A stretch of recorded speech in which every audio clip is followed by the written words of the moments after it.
الله الأكرم الذي خلق الإنسان وكرم وعلمه من البيان ما لم يعلم فسبحان الذي لا يحصى امتنانه باللسان ولا بالقلم نشهد أن لا إله إلا الله وحده لا شريك له ونشهد أن سيدنا وحبيبنا ومولانا محمدًا عبده ورسوله الذي أرسله بالحق بشيرا ونذيرا وداعيا إلى الله بإذنه وسراجا وقمرا منيرا فقد قال الله تعالى في كلامه المجيد وفرقانه الحميد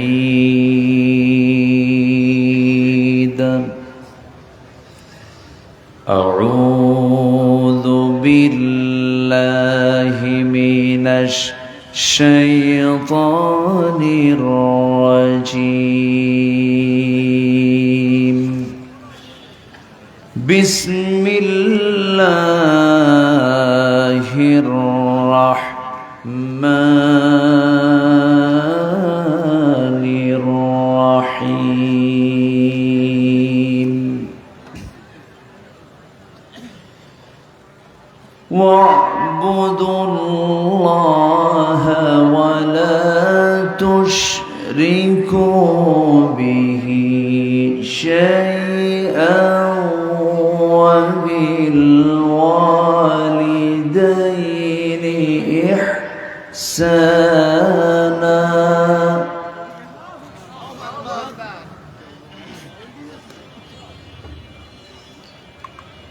وبذي القربى واليتامى والمساكين والجار ذي القربى والجار الجنب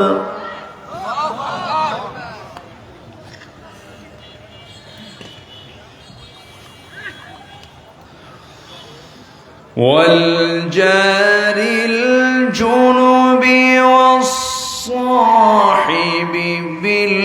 والصاحب بالجنب وابن السبيل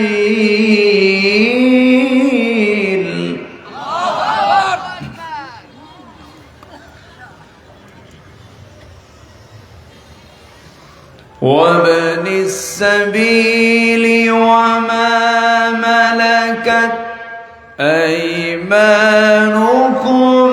إن الله لا يحب من كان مختالا فخورا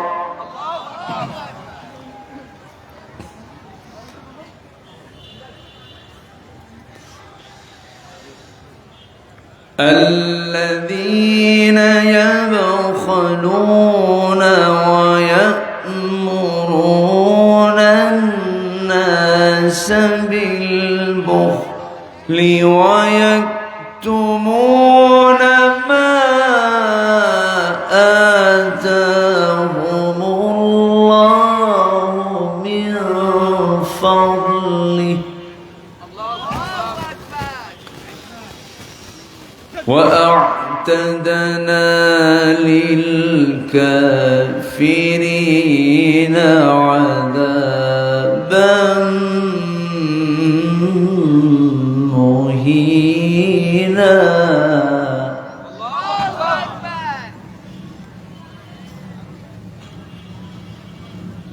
الله أكبر بسم الله الرحمن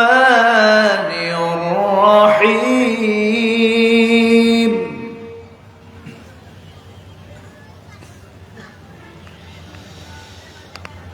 إن الله وملائكته يصلون على النبي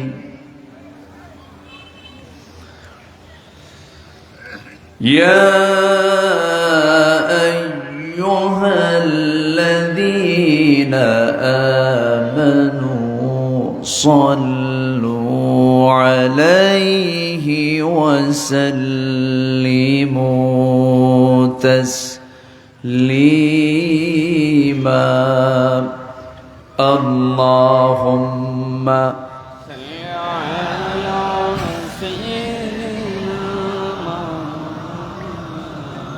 محمد وعلى آل سيدنا مولانا محمد একটু মহব্বত দিয়ে আওয়াজ দিয়ে নবীর প্রেমে মাতোয়ারা হয়ে উজ্জীবিত হয়ে সবাই বলুন আল্লাহুম্মা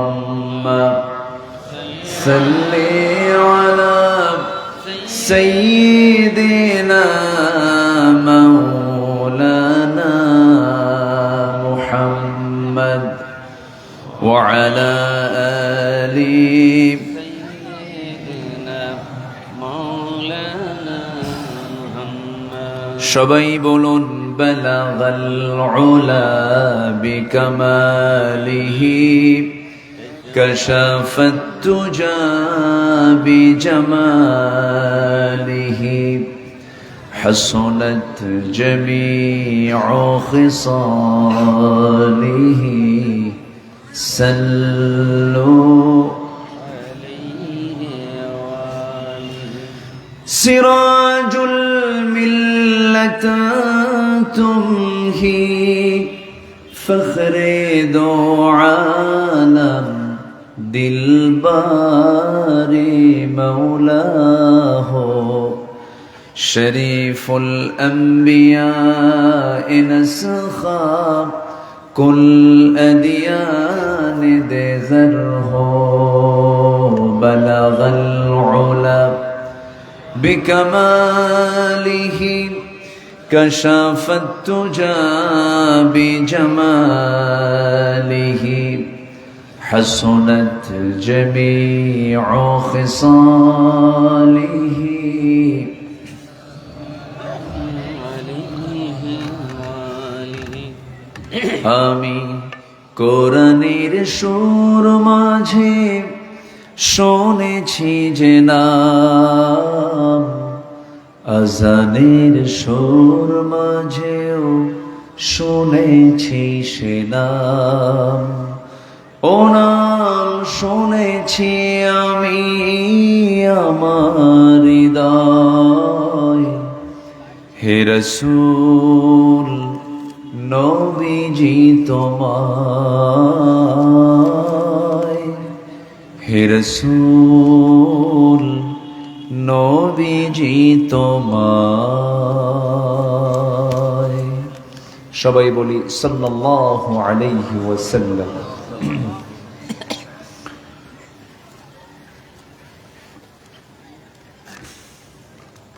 বৃহত্তর খুলনা অঞ্চলের সুন্দরবন লাগোয়া অঞ্চল সাতক্ষীরার সদর উপজেলার ঝাউডাঙ্গা হিফজুল কোরআন মাদ্রাসা মাহফিল ইন্তেজামে কমিটি কর্তৃক আয়োজিত ২৮তম তাফসীরুল কোরআন মাহফিল ২০২৫ 12 এপ্রিলে অনুষ্ঠিত আজকের এই মহৎ আয়োজনের সম্মানিত সুযোগ্য সভাপতি জনাব আলহাজ মৌলভী শফিকুল ইসলাম, আজকের এই মহৎ আয়োজনের সম্মানিত অনারেবল চিফ গেস্ট, দক্ষিণ এশিয়ার বৃহত্তম ইসলামী সংগঠন বাংলাদেশ জামাত ইসলামীর কেন্দ্রীয় সাংগঠনিক সেক্রেটারি উস্তাজুল আসাতিজা মুহাদ্দিস আব্দুল খালেক সাহেব আমার পূর্বে কথা বলেছেন। হাজারো আলেমের উস্তাজ, নন্দিত আলেমে দ্বীন,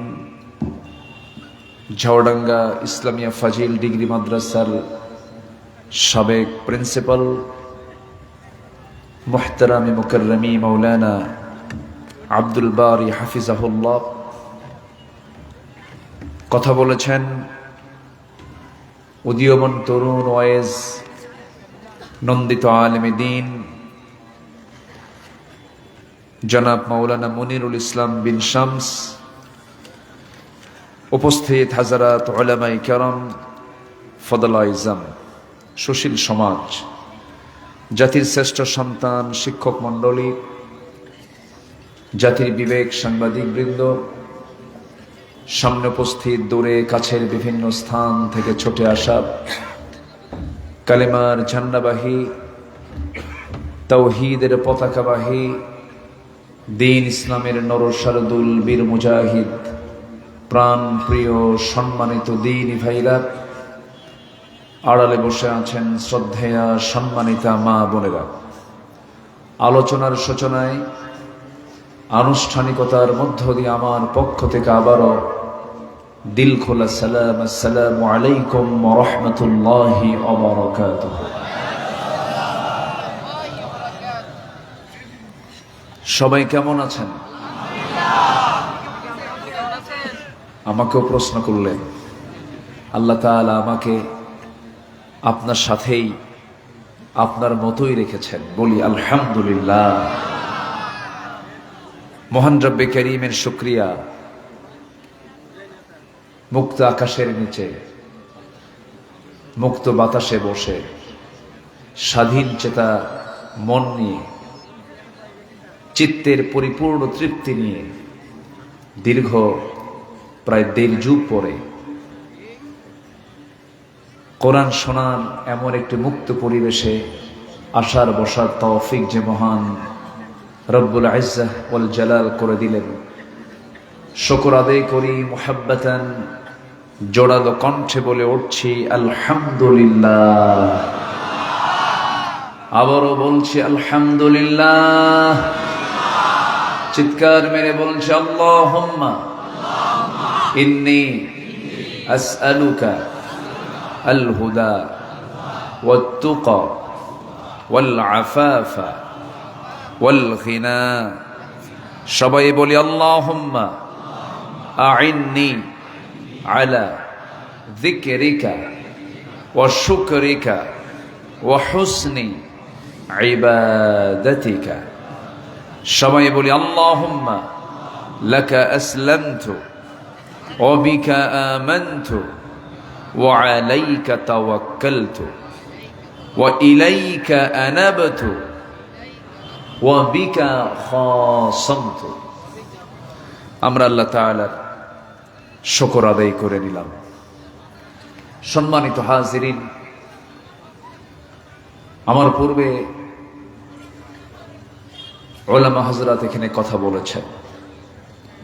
বিশেষ করে আমার বাম পাশে যিনি বসে আছেন, প্রবীণ মানুষ, প্রবীণ ইসলামী ব্যক্তিত্ব, আমাদেরকে সকাল বিকাল পড়াতে পারেন এমন যোগ্যতা তিনি রাখেন। বয়োবৃদ্ধ, জ্ঞানবৃদ্ধ উস্তাজুল আসাতিজা অধ্যক্ষ মাওলানা আব্দুল বারী সাহেব, তিনি তার মুখোন্নসৃত অনেক চমকপ্রদ, তথ্যবহুল, আদিল্লা নির্ভর কথা তিনি বলেছেন। শেষ ক্লাসে এসে কিছু ভাঙ্গাচোরা কিছু কথা বলতে চাচ্ছি। আমাকে সময় দেওয়া যাবে তো নাকি? জোরে বলি ইনশাআল্লাহ। 2024 সালের 5 অগাস্টের আগ মুহূর্ত পর্যন্ত 64 জেলার ভিতরে একটি জেলা ছিল চিহ্নিত সেই জেলার নাম কি বলুন? দেড় যুগ ধরে জাতির উপরে জগদ্দল পাথর চাপিয়ে দেওয়া সেই ফ্যাসিস্ট ভাবত সাতক্ষীরা এখনো স্বাধীন হয়ই নাই, এরকম ভাবত। তারা বলতো এটাকে মিনি পাকিস্তান বলতো। এটা হচ্ছে কি পাকিস্তান? মিনি পাকিস্তান বলতো। এরকম বিভিন্ন কমেন্ট এই জেলাকে নিয়ে তারা করত। ইসলামকে মানতে গেলেই ইসলাম তো মানতেই হবে। দ্বীনের পরিবেশকে গ্রহণ করতে গেলে আমাদেরকে মৌলবাদ, জঙ্গিবাদ, সন্ত্রাসী, রাজাকার, মানবতা বিরোধী অপরাধী বিভিন্ন তোকমা লাগিয়ে আমাদেরকে অপবাদ দেওয়ার চেষ্টা করত। এর মধ্যে শীর্ষে থাকা যে চিহ্নিত জেলা, সেই জেলার নাম কি? সাতক্ষীরা। এখন গোটা দেশের ভিতরে এখন সবচেয়ে প্রশংসিত জেলার নাম কি বলুন? বলুন সবাই। সাতক্ষীরা। আলহামদুলিল্লাহ বলা যাবে না?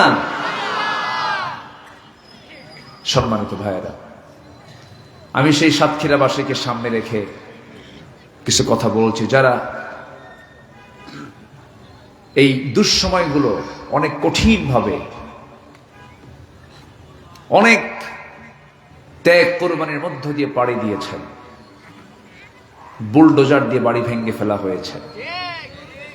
বেশি দিন লাগেনি সাতক্ষীরার মরহুম মকবুর আব্দুল খালেক রাহেমাহুল্লার বাড়ি বুলডোজার দিয়ে ভাঙ্গা হয়েছিল। সেই দিন আল্লাহ বলেছিলেন, তোমরা যারা বুলডোজার দিয়ে এই পছন্দের গোলামের বাড়ি ভাঙলে, যারা ভেঙ্গেছ তাদের বাড়িও কিছুদিনের মধ্যে ভাঙ্গা হবে। কি ভাঙ্গা হয়েছে? হয়েছে। এটাই তো, যে গর্ত খনন করবে সে গর্তে পড়বে, এটাই ইতিহাস বলে দেয়। সম্মানিত ভাইয়েরা, হক নষ্ট করা যাবে না। হক হচ্ছে, হকের ইংলিশ হচ্ছে রাইটস, বাংলা হচ্ছে অধিকার। বাংলা কি বলেন তো? অধিকার। যার যে অধিকার তা বুঝিয়ে দিতে হবে। আমরা স্বাধীন দেশের স্বাধীন রাষ্ট্রের আমরা স্বাধীন জনগণ। স্বাধীন রাষ্ট্রের আমরা স্বাধীন কি? জনগণ, নাগরিক। আমরা সকল কিছুর স্বাধীনতা নিশ্চিত করার আগে দিতে হবে কথা বলার স্বাধীনতা। কথা কি বলতে দিয়েছিল? কথা বলতে দিয়েছিল? যাই হোক, আমরা চাওয়ার চাইতে বেশি পেয়ে গেছি কিন্তু। হ্যাঁ, কি মনে করেন আপনারা বলেন তো? চাওয়ার চাইতে বেশি পেয়েছে কিন্তু। বলি আলহামদুলিল্লাহ, জোরে বলি আলহামদুলিল্লাহ। কেন বললাম জানেন? নবীদেরকে জব করা হয়েছে, নবীদেরকে করাত দিয়ে চিরে দুই টুকরা করে শহীদ করে দেওয়া হয়েছে। আল্লাহ পাক এটা সংকট থেকে এই জাতিকে উদ্ধার করেছে। কিন্তু সামনে পথ কিন্তু এখনো অনেক বাকি আছে। সামনের পথ কিন্তু এখনো যে কুসুমাস্তীর্ণ তাও নয়। সবাই মুক্তি পেয়ে যায়, এটিএম আজহারুল ইসলাম মুক্তি পায় না।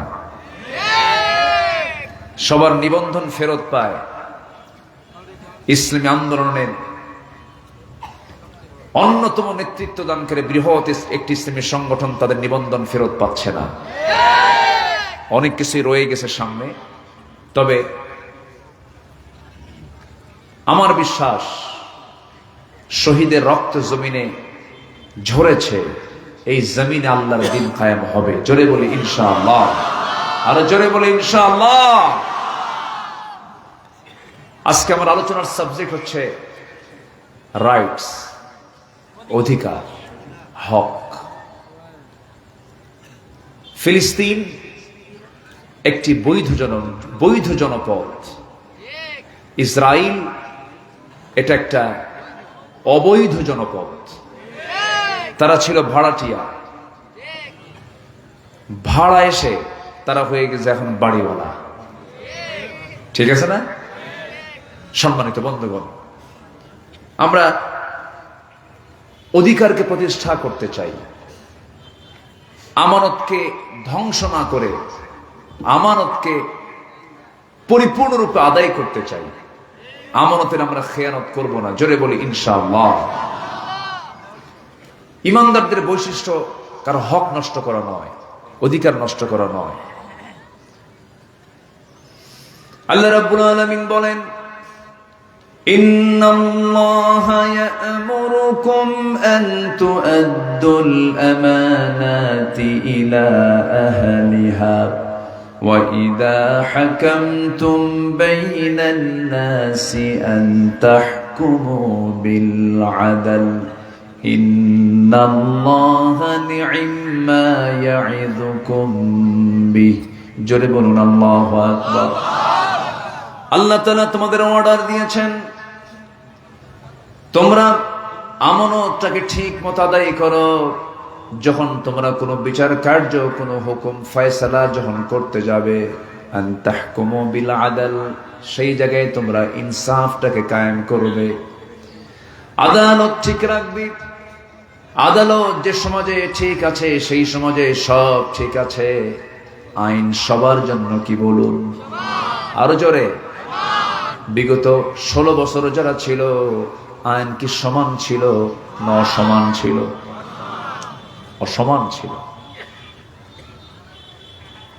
আইন নিজস্ব গতিতে চালিয়েছে তারা, আইনের গতিতে আইনকে চলতে দেয়নি। দিল্লি যে প্রেসক্রিপশন দিয়েছে, সেই প্রেসক্রিপশন আমার দেশে ট্রিট করেছে। একে হত্যা করতে হবে, হত্যা করেছে। একে জেলখানায় ঢুকিয়ে বিষ প্রয়োগ করে হত্যা করতে হবে, তাই তারা করেছে।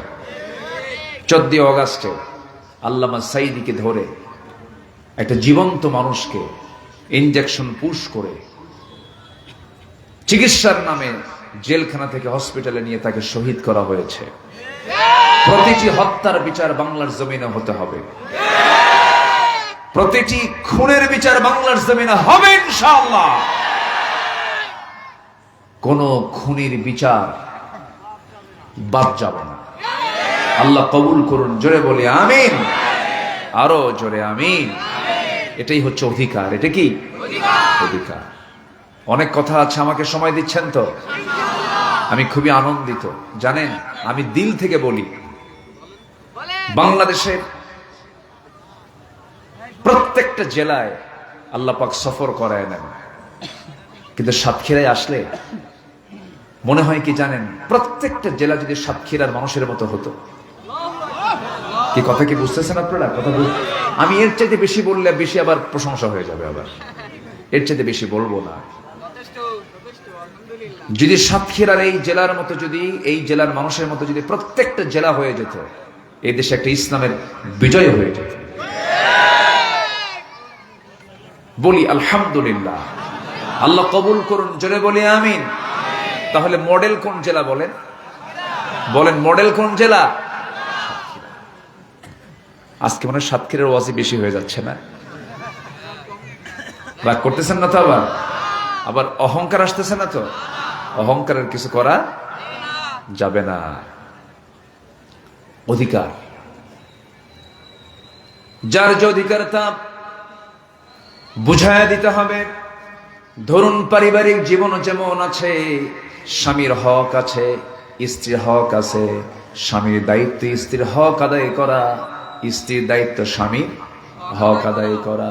কিন্তু স্ত্রী এমন হক আদায় করে, স্বামীর সামনে সেরা শাড়ি, মার্কেটে যেতে নতুন শাড়ি, হকটা কার আদায় করে? হ্যাঁ, কার করলে? ও দোকানদার। ও আচ্ছা, জি। তাহলে কি দোকানদারের হক আদায় করা দরকার না স্বামীর হক আদায় করা দরকার? সব জায়গায় কিন্তু হক আছে। আপনি দোকানদার হয়ে বসে আছেন, আপনার কাছে একজন কাস্টমার হয়ে কিনতে আসলো, কিছু পণ্য নিতে আসলো, আপনাকে পরিপূর্ণ 1 কেজির দাম দিয়ে দিল, কিন্তু 1 কেজি বুটের কাছে, সোলার কাছে আপনি 950 গ্রাম দিয়ে 50 গ্রাম দিলেন না। আপনি কি নষ্ট করলেন বলেন? কি নষ্ট করলেন? এরকম দোকানদার তো বাংলাদেশে খুঁজে পাওয়া যাবে না। আছে? আমার বন্ধুগণ, হক কিন্তু সব জায়গায় জড়িত, কোন জায়গায় হক ছাড়া নাই। হক আদায় করতে হবে সবার আগে। আল্লাহ রাব্বুল আলামিন, আমি আলোচনার সূচনায় যেখান থেকে তেলাওয়াত করেছি, মহান রাব্বুল আলামিন সুন্দর করে বলছেন, ওয়া'বুদুল্লাহা ওয়া লা তুশরিকু বিহি শাইআন ওয়া বিল ওয়ালিদাইনি ইহসানা وبذي القربى واليتامى والمساكين والجار ذي القربى والجار الجنب والصاحب بالجنب وابن السبيل وما ملكت أيمانكم إن الله لا يحب من كان مختالا فخورا جرب الله أكبر আল্লাহ রাব্বুল আলামিন এই জায়গায় তার নিজের হকের কথা বলেছেন, বান্দার হকের কথা বলেছেন, অর্থাৎ হাক্কুল্লাহ, হাক্কুল ইবাদ নিয়ে আল্লাহ রাব্বুল আলামিন সূরা নিসার 36 নম্বর আয়াতে সুন্দর করে বিস্তারিত করে এক্সপ্লেন করে তিনি কথা বলেছেন। হক যার ঠিক আছে, ঈমানটা তার ঠিক আছে। হক যার ঠিক নাই, তার ঈমান কখনো ঠিক থাকতে পারে না। আমরা ইবাদত করব কার? আসতে বলবেন, ইবাদত করব কার? এক জায়গায় না সব জায়গায়? নামাজে কার? রোজায় কার? হজে কার? যাকাতে কার? দেশ চালাতে কার? এখানে তো সমস্যা। এখানে সমস্যা না? দেশ চালাতে কি আল্লাহকে বাদ দিয়ে দেয়। আচ্ছা, কোরআনে কি কোনো কিছু বাদ পড়েছে? বলেন, বাদ পড়েছে? যে কিতাবে কোনো কিছু বাদ পড়লো না, সেই কিতাব আমার দেশ থেকে বাদ পড়ে গেল। দেশ চালাতে কি বাদ পড়ছে? বলেন, কি বাদ পড়েছে? কোরআনে কোনো কিছু বাদ নাই। কোরআনে কোনো কিছু বাদ নাই। যে কিতাবে কোনো কিছু বাদ রাখেন নাই আল্লাহ, আর সেই কিতাব বাদ দিয়ে ফেলেছে কিসের থেকে? দেশ থেকে, রাষ্ট্র থেকে, সংবিধান থেকে। এটা বোঝাতে গেলেই আমাদের একটা তোকমা লাগায় দেয়, হুজুর এই তো রাজনীতি শুরু করলো, মানে ওয়াকাম কুকাম ওরা করবে আর আমরা দোয়া করে দেব। হ্যাঁ, এই সময় আর বাংলাদেশে নাই। মোল্লা শুধু মসজিদের মধ্যে নাই, মোল্লারা এখন রাষ্ট্র পর্যন্ত যেতে প্রস্তুত আছে। এমন সুন্দর সোনার বাংলাদেশ কোরআন দিয়ে গড়ে উঠুক। সবাই কি চান? কারা কারা চান? দুহাত উঁচু করে দেখান মুসলমান।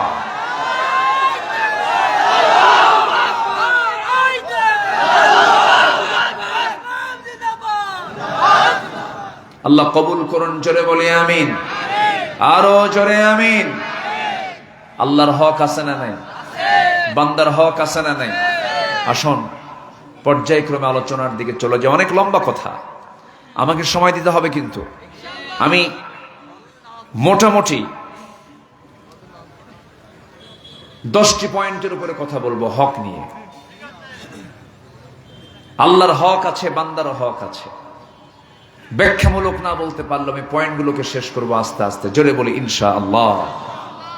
সম্মানিত ভাইয়েরা, সম্মানিত বন্ধুগণ, যে কোরআন সব বলে দেয়, সেই কোরআন থেকে জাতি দূরে থাকে। এটা বড় আফসোস, এটা বড় আফসোস। গোটা পৃথিবী জুড়ে এই ষড়যন্ত্রগুলো চলছে। গোটা পৃথিবীর প্রতিটি জনপদেই 56টি মুসলিম রাষ্ট্র, অথচ এতগুলো মুসলিম রাষ্ট্র থাকার পরেও সামান্য 1,52,52,00,000 ইহুদি। গোটা পৃথিবীর মোট জনসংখ্যা 800 কোটি, এর মধ্যে 200 কোটি মুসলমান, আর মাত্র 1,52,00,000 ইহুদি ফিলিস্তিনের গাজা, রামাল্লাহ সারখার করে দিচ্ছে, মৃত্যুকূপ বানিয়ে দিয়েছে, জ্বলন্ত অগ্নিকুণ্ড করে ছেড়েছে। অথচ আজকে 200 কোটি মুসলমান যদি অস্ত্র হাতে না নিয়ে শুধু থুতু মারতো, ওরা উড়ে যেত। কিন্তু কেউ কিছু বলে না। কারো কোনো ভূমিকা নেই। মুসলমান নাক ডেকে ঘুমায় আর দিনের বেলা পেপসি খায়। কি খায়? পেপসিটা কার? বলেন কার? পেপসি খায়, কোকা কোলা খায়। কি ভূমিকা আজকে মুসলমানের? সম্মানিত বন্ধুগণ, সম্মানিত ভাইয়েরা, ওআইসি একটি আন্তর্জাতিক মুসলমানদের একটি সংস্থা। OIC, organisation of Islamic conference. আমি এটার নাম দিছি ওআইসি। হ্যাঁ, ঠিক আছে না? ও আইসি। আমি দেখব, আমি দেখছি, আমি দেখি। ওদের ভূমিকা হয়ে গেছে আঞ্জুমানে মফিদুল ইসলাম। ঢাকাতে একটা সংস্থা আছে, বিয়রিশ লাশগুলো যখন কেউ খুঁজে পাচ্ছে না, তখন ওই লাশগুলো নিয়ে ওরা দাফন করে দেয়, কাফন দাফন করে। আজকে যদি 56টি মুসলিম রাষ্ট্র নয়, আমার দেশের মতো যদি 4-5টা রাষ্ট্র যদি এক জায়গায় হয়ে যেত, ইহুদিদের সমস্ত ষড়যন্ত্র বুমেরাং হয়ে যেত। সম্মানিত ভাইয়েরা, আমাদের ফিলিস্তিনের মুসলমানদের শরীর থেকে রক্ত ঝরছে, আমাদের দায়িত্ব আছে না নাই? কি দায়িত্ব? খালি দোয়া করা? খালি দোয়া করা দায়িত্ব? আরো কিছু কাজ ছিল কি ছিল না বলেন তো? ছিল। কোরআনকে প্রশ্ন করুন, কোরআন বলো তো ওই মুসলমানদের পাশে আমাদের দাঁড়ানো কি, কতটুকু হক আমাদের? আল্লাহ তুমি বলে দাও তো। আল্লাহ রাব্বুল আলামিন বলেন, وما لكم لا تقاتلون في سبيل الله والمستضعفين من الرجال والنساء والولدان الذين يقولون ربنا أخرجنا من هذه القرية الظالم أهلها واجعل لنا من لدنك وليا واجعل لنا من لدنك نصيرا জোরে বলুন আল্লাহু আকবার। তোমাদের কি হলো? তোমরা লড়াই করছো না? কি করছো না? লড়াই। লড়াই বলেন কি? ওমা লাকুম লা তুকাতিলুনা, তোমরা কেন লড়াই করছো না, কেন যুদ্ধ করছো না? আল্লাহর পথে তাদের জন্য, ওই সমস্ত অসহায় নর নারী, শিশু, অসহায় বৃদ্ধ বৃদ্ধা নারী, শিশুদের পক্ষে কেন তোমরা লড়াই করছো না? যারা নিরুপায় হয়ে বলছে, আল্লাহ এই মজলুম জনপদ থেকে আমাদেরকে বের করে দাও, উদ্ধার করো, বাঁচাও। বলেন তো এই আয়াত কি প্রমাণ করে আমাদের বসে থাকার কোনো সুযোগ আছে? আসতে বলবেন না, বসে থাকার কোনো সুযোগ আছে?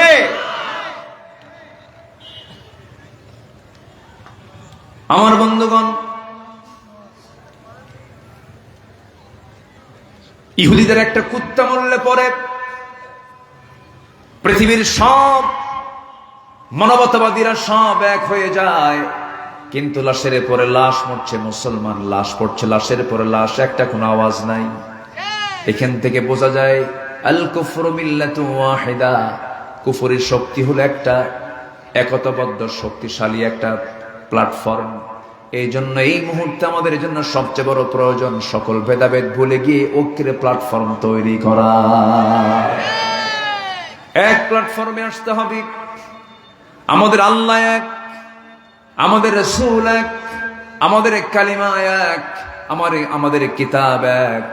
আমাদের মুখ থেকে শুধু একটা পরিচয় দিয়ে আমরা বলে ফেলবো আমরা এক কালিমার পতাকা তোলে আছি, লা ইলাহা ইল্লাল্লাহু মুহাম্মাদুর রাসূলুল্লাহ সাল্লাল্লাহু আলাইহি ওয়াসাল্লাম। আমরা হক নষ্ট করব না, আমরা হককে প্রতিষ্ঠা করব। জোরে বলি ইনশাআল্লাহ। আল্লাহর হক আছে না নাই? আসতে বলবেন না, আছে না নাই?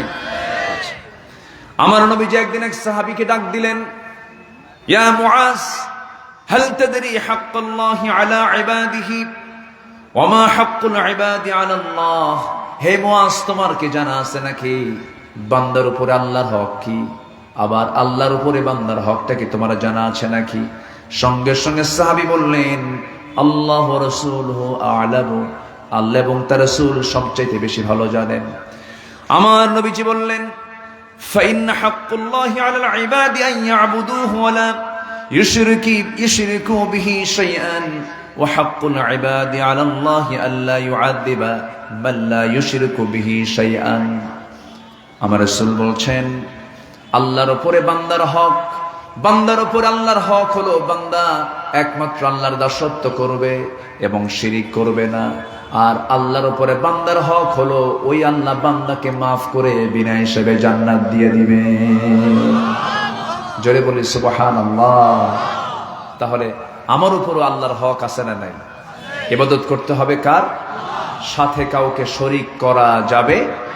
আসতে বলেন, শরীক করা যাবে? আমার দেশে মুসলমান মুশরিক আছে না নাই? ওস্তাদ একটা শব্দ বলে ফেললাম। আমার দেশে মুসলমান মুশরিক আছে না নাই? মুসলমান আবার মুশরিকও কিন্তু আছে না নাই? মুসলমান মুশরিক আছে। কথাটা কিন্তু এটা চিন্তা করতে হবে। মুসলমান আবার মুশরিক হয় কেমনে? মানে নাম মুহাম্মদ আব্দুর রহিম, কিন্তু সে মুশরিক। কিন্তু সে কি? মুশরিক। আমাদের একটা পরিচয় থাকে না যে আমরা মানে কি, ধর্ম কি? ইসলাম। জাতি কি? মুসলমান। এরকম একটা লেখা থাকে না, আমরা এরকম পরিচয় দিই। হিন্দু না মুসলিম না কি, খ্রিস্টান না বৌদ্ধ, এরকম একটা পরিচয় কিন্তু থাকে। এইরকম ভাবে বললাম যে আমার দেশে কিছু মুসলমান মুশরিক আছে। মুসলমান মুশরিক কারা? যারা মুসলমান হয়ে যারা আল্লাহর জমিন আল্লাহর দিন চায় না, আল্লাহর দিন না চায়া আল্লাহর বিরুদ্ধে আইন, দুনিয়ার তৈরি করা আইনকে যারা প্রতিষ্ঠা করতে চায় তারাই সবচাইতে বড় মুশরিক। এমন মুশরিক তো আমার দেশে নাই, খুব কম আছে, খুব কম। আমার কথা কি বুঝতেছেন তো সবাই? তাহলে ওই মুশরিক কি জান্নাত পাবে? নামাজ তো পড়ে, রোজা তো রাখে, হজ তো করে, দান সদকা করে, মুখের দাড়িও মাশাআল্লাহ, মাথার টুপিও মাশাআল্লাহ, লম্বা জুব্বাও মাশাআল্লাহ, সবই আছে। কিন্তু দুনিয়ার দল করে, দুনিয়ার আইনকে সে প্রতিষ্ঠা করতে চায়। ওয়া ইন সামা ওয়া সাল্লা আন্নাহু জাআমা মুসলিম, সে নামাজ পড়ুক, সে রোজা রাখুক, সে দাবি করুক আমি মুসলমান, কিন্তু সে মুসলমান হতে পারে না। কষ্ট পাচ্ছেন মনে হয়? কষ্ট পেলেও কিচ্ছু করার নাই, কিচ্ছু করার নাই। আমাদেরকে 16 বছর খুব জ্বালাইছে। কত বছর?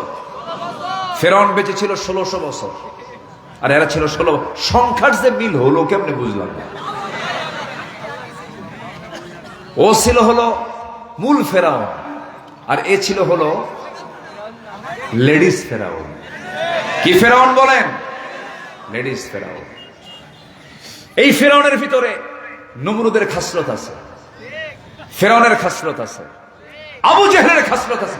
সবগুলোর সংমিশ্রণ হচ্ছে এই ফ্যাসিস্ট। ঠিক কিনা? কম কিছু করেনি, অনেক কিছু করেছে। এই সোহান কালীগঞ্জের, ঝিনাইদহের কালীগঞ্জের সোহান, ছোট্ট ছেলে, ক্লাস 9-এ পড়তো, গুলি করে হত্যা করেছে, শহীদ করেছে। এরপর তার 2 চোখ তুলে নিয়েছে। মা দেখে তার ছেলের 2টা চোখ নাই। মা বলতেছে, আমার ছেলেকে মেরেছো, আমি সন্তুষ্ট হয়েছি, সমস্যা নেই, মারছো, আমার ছেলে শহীদ হয়ে গেছে। কিন্তু একটা মরা মানুষের চোখ তোমরা তুলে নিলা। আল্লাহ, যারা আমার সন্তানের 2টা চোখ তুলে নিয়েছে, তুমি তাদেরও 2টা চোখ তুলে নাও। এই মজলুমা, ওই শহীদের মার এই দোয়া আল্লাহ পাক ফেরত দেননি। যারাই চোখ তুলে নিয়েছিল, সময়ের ব্যবধানে ওই এলাকার নেতা কলকাতায় গেছে। কলকাতায় গিয়ে আর ফেরত আসে নাই। শরীর থেকে হাড়গুলোকে সরায় দিয়া, গোশতগুলোকে কষাই দিয়ে টুকরো টুকরো করে টয়লেটের কমোডের ভিতরে ফ্লাশ করে লাশকে অস্তিত্বহীন করে ফেলে দিয়েছে। যেটা যদি আমরা এগুলো কামনা করি না, কিন্তু পাপ তো ছাড়ে না, ঠিক কিনা বলেন? হক নষ্ট করা যাবে না, আমরা হককে প্রতিষ্ঠা করব। জোরে বলি ইনশাআল্লাহ, আর জোরে বলি ইনশাআল্লাহ। তাহলে কোরআনে কোনো কিছু বাদ পড়ছে? আসতে বলবেন না, কোনো কিছু বাদ পড়েছে? সবকিছু আছে। বহুদিন আগে, আজ থেকে 20-21 বছর আগের কথা বলছি, আমি গেছিলাম, খুব বেশি মানে ওজনওয়ালা জেলা নয়, মাত্র 20 গ্রাম 20 গ্রাম, মানে ছোট্ট একটা ওজনওয়ালা একটা জেলা। তার নাম কি? 20 গ্রাম। 20 গ্রাম কোনো ওজন হবে? সামান্য একটা ওজনওয়ালা একটা জেলা, 20 গ্রাম গেছি। তো মাহফিলে উঠেই বললাম কোরআনে সব কিছু আছে। এক চাচার সামনে থেকে দাঁড়ায় গেল, হুজুর এর মধ্যে কি আলু আছে? বললাম আলু কেন? আলু দিয়ে রাখবেন যা, তাও আছে, ওয়াদাসিহা ওয়া বাসালিহা ওয়া ফুমিহা, আদা রসুন পেঁয়াজ আছে। আল্লাহু আকবার বলেন। সব আছে কোরআনে। এত যে মজার কিতাব এটা, এত তৃপ্তি আছে এই কিতাব পড়ে, জানেন যে কিতাবের যে মজা পেয়েছে পৃথিবীর কোথাও সে মজা পাবে না। জানেন এই কিতাবটা কোন ম্যাপের কথা বলে? গুগল ম্যাপ যেমন আপনি এখন টেকনাফ যাবেন, কক্সবাজার যাবেন, কাউকে বলতে হয় না, শুধু অ্যাপসে একটা ক্লিক মেরে শুধু বলে দিবেন আমি টেকনাফ যাব, আপনাকে পথ দেখিয়ে দিবে, কত ঘন্টা লাগবে আগে বলবে, টাইম ডিউরেশন বলবে, জ্যাম কোথায় আছে এটাও বলবে, এরপরে বলবে এই রাস্তাটা শর্ট হবে, এই রাস্তাটা লম্বা হবে, এই রাস্তায় জ্যাম বেশি, পাশের রাস্তা দিয়ে যান, বাইপাস মারেন, এরকম করে একদম কথা বলে বলে আপনাকে একদম গুগল নিয়ে ম্যাপ নিয়ে আপনাকে জায়গা মতো পৌঁছায় দিবে। আপনি কি জানেন কোরআন এমন একটা ম্যাপের শখ আঁকায় দিয়েছে, যে শখ যদি বান্দা আঁকতে পারে, দেখতে পারে, এই ম্যাপ দেখে দেখেই বান্দা জান্নাতের দরজায় পৌঁছে যাবে।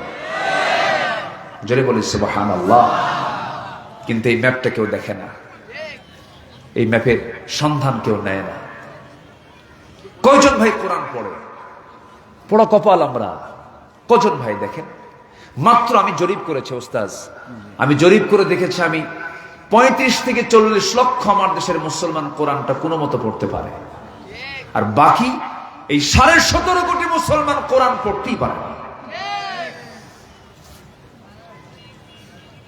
এটা কি আশার দিক না চরম হতাশার দিক বলেন তো?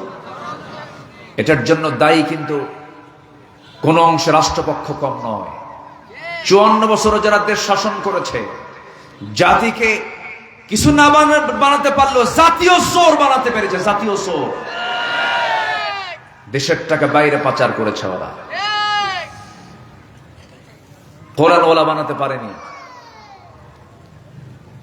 আমার বন্ধুগণ, কোরআন সব কিছু বলে দেয়। এই যে আমি মাইকে কথা বলতেছি, এই মাইকটা এগুলো বানানো হয়েছে লোহা দিয়া, মোবাইল লোহা, ওই যে ক্যামেরা লোহা, মাইক লোহা, আমি গাড়িতে আসছি সেই গাড়িটাও লোহা। এরপরে আপনি একটা সুই বানাবেন, সূচ বানাবেন, কাপড় সেলাই করবেন, তাও কি বলেন? লোহা। ধান লাগাইছেন জমিতে, কাটবেন, পেকে গেছে, কি দিয়ে কাটবেন বলেন? কি কয়? কাঁচি। কাঁচি কি দিয়ে বানায়? লোহা দিয়ে বানায়। লোহা ছাড়া কোনো উপায় নাই। আল্লাহ রাব্বুল আলামিন লোহা নামে একটা সূরা নাযিল করেছেন। আল্লাহ রাব্বুল আলামিন বলেন, ওয়া আনজালনাল হাদীদ ফীহি বা'সুন শাদীদু ওয়া মানাফি'ু লিন-নাস। আমি আল্লাহ রাব্বুল আলামিন লোহা নাযিল করেছি, যাতে রয়েছে প্রচন্ড শক্তি। শক্তি আছে না নাই? বিশাল শক্তি আছে। অ্যাটম বোম বানিয়েছে লোহা, মিসাইল নিক্ষেপ করে, এর মধ্যে লোহা আছে, বিমান চলে, লোহা আছে, লোহা ছাড়া কোনো উপায় নাই। কিন্তু সেই লোহা আমরা পেই, লোহা আল্লাহ রাব্বুল আলামিন দিয়েছেন আমাকে আপনাকে। কয়লার মতো নয়, সোনার মতো নয়, গ্যাসের মতো খনি নয়। এটা সোনার খনি নিচে থাকে, কয়লার খনি নিচে থাকে, গ্যাসের খনি নিচে থাকে, কিন্তু লোহা আল্লাহ রাব্বুল আলামিন পৃথিবীর কোথাও দেন নাই। লোহা নাজিল করেছেন তিনি আমার কে। লোহা কি হয়েছে? নাজিল হয়েছে। নাজিল মানে কি? নিচ থেকে ওঠা না উপর থেকে নামা? লোহা এসেছে কোন দিক থেকে? উপর থেকে। বিজ্ঞান আশ্চর্য হয়ে গেল, এটা কেমন করে সম্ভব? আকাশ থেকে লোহাটা কেমন করে নাজিল হলো, একটু মনোযোগ দিয়ে কথাটা 2 লাইন ভালো করে শুনবেন। দেখেন কোরআন কি আপডেট তথ্য দেয়, কি নাই এই কিতাবের ভিতরে, একটু বোঝানোর জন্য আমি একটু এই লাইনটা ধরেছি। আমরা যেখানে বসে আছি এই জায়গায় এখন 27, 28, 29, 30 ডিগ্রি সেলসিয়াস তাপমাত্রা। দিনের বেলা একটু বাড়ে। সৌদি আরবে 40-35 ডিগ্রি সেলসিয়াস, 50-56 ডিগ্রি সেলসিয়াস পর্যন্ত মানুষ সহ্য করতে পারে। ওই সূর্য এত দূরে, এই জন্য আমরা এই তাপমাত্রা পাই। সূর্যের যে আভ্যন্তরীণ তাপমাত্রা, সূর্যের ভিতরে যে আভ্যন্তরীণ তাপমাত্রা মহান রব্বুল আলামিন রেখেছেন, তার তাপমাত্রার পরিমাণ হলো 15 million degree Celsius. 15 million degree Celsius. আর আমি আপনি যে লোহা ব্যবহার করছি, এই লোহা বানাতে, এই লোহা আবিষ্কার করতে, এই লোহাটা তৈরি করতে যে পরিমাণ তাপমাত্রার প্রয়োজন, সেই তাপমাত্রার প্রয়োজন হবে 5 billion degree Celsius. 5 billion degree Celsius, million না, 5 বিলিয়ন ডিগ্রি সেলসিয়াস তাপমাত্রায় লোহা তৈরি করা সম্ভব। বিএসআরএম, কেএসআরএম এরা লোহা বানায় না, এটা কিন্তু লোহা তৈরি করে না। এই বিএসআরএম, কেএসআরএম শুধু প্রসেস করে নাই, কিন্তু এই লোহাটা আল্লাহ রাব্বুল আলামিন আসমান থেকে নাযিল করেছেন। 5 বিলিয়ন ডিগ্রি সেলসিয়াস তাপমাত্রা ছাড়া লোহা তৈরি হয় না। বিজ্ঞানীর ধারণা হলো হয়তো সুপারনোভার, মহাশূন্যের মাঝে গ্যালাক্সির ভিতরে কোনো সুপারনোভার মহাবিস্ফোরণ ঘটেছে। মহাবিস্ফোরণের মধ্য দিয়া সেই মহাশূন্য থেকে মহান রব্বুল আলামিন বান্দার প্রয়োজনে লোহাগুলো পৃথিবীতে পাঠায়া দিয়েছে। একটু আসতে বলুন সুবহানাল্লাহ। লোহা না থাকলে কাশি হতো না, ধানও কাটা হতো না, সুই টুই কিছুই বানানো হতো না, কোনো গার্মেন্ট শিল্প চলতো না, দুনিয়া অচল হয়ে যেত। অবদান কার? আসতে বলবেন অবদান কার? আল্লাহর অবদান। আল্লাহ সবকিছু দিয়ে দিয়েছেন, কোনো কিছু তিনি বাদ রাখেন নাই। আল্লাহ যা কোরআনে বলেছেন অপ্রয়োজনীয় একটা কথাও বলেন নাই। আল্লাহ কাফিরদের উদাহরণ দিতে নিয়ে, কাফিরদেরকে বোঝাতে গিয়ে আল্লাহ রাব্বুল আলামিন মশার উদাহরণ টেনেছেন। মশা কার উদাহরণ বলেন? মশা তো অনেক শক্তিশালী প্রাণী, তাই না? হ্যাঁ, আপনি যাচ্ছেন কেন? আবার আসবেন? মাশাআল্লাহ, ঠিক আছে। আমি কি আলোচনা চালাবো? এত রিল্যাক্স মোডে আপনারা সবাই বসে আছেন, খুব সুন্দর লাগছে আমার, আমি খুব আনন্দ পাচ্ছি। আপনি অস্থির হচ্ছেন না তো? কষ্ট হচ্ছে না তো? বলি আলহামদুলিল্লাহ। অনেক মা বোন আজকের মাহফিলে আসছেন, মা বোনদেরকে অসংখ্য ধন্যবাদ।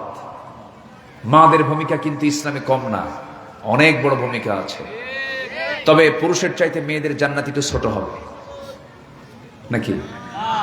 দেখছেন, খুব খুশি হয়েছে মনে হয়, তো একটু জোরে বলতে পারেন না? না। আচ্ছা, মেয়েরা কি একা জান্নাতে থাকবে? সে জান্নাতে পুরুষ থাকবে না? তো ছোট আছে জান্নাত?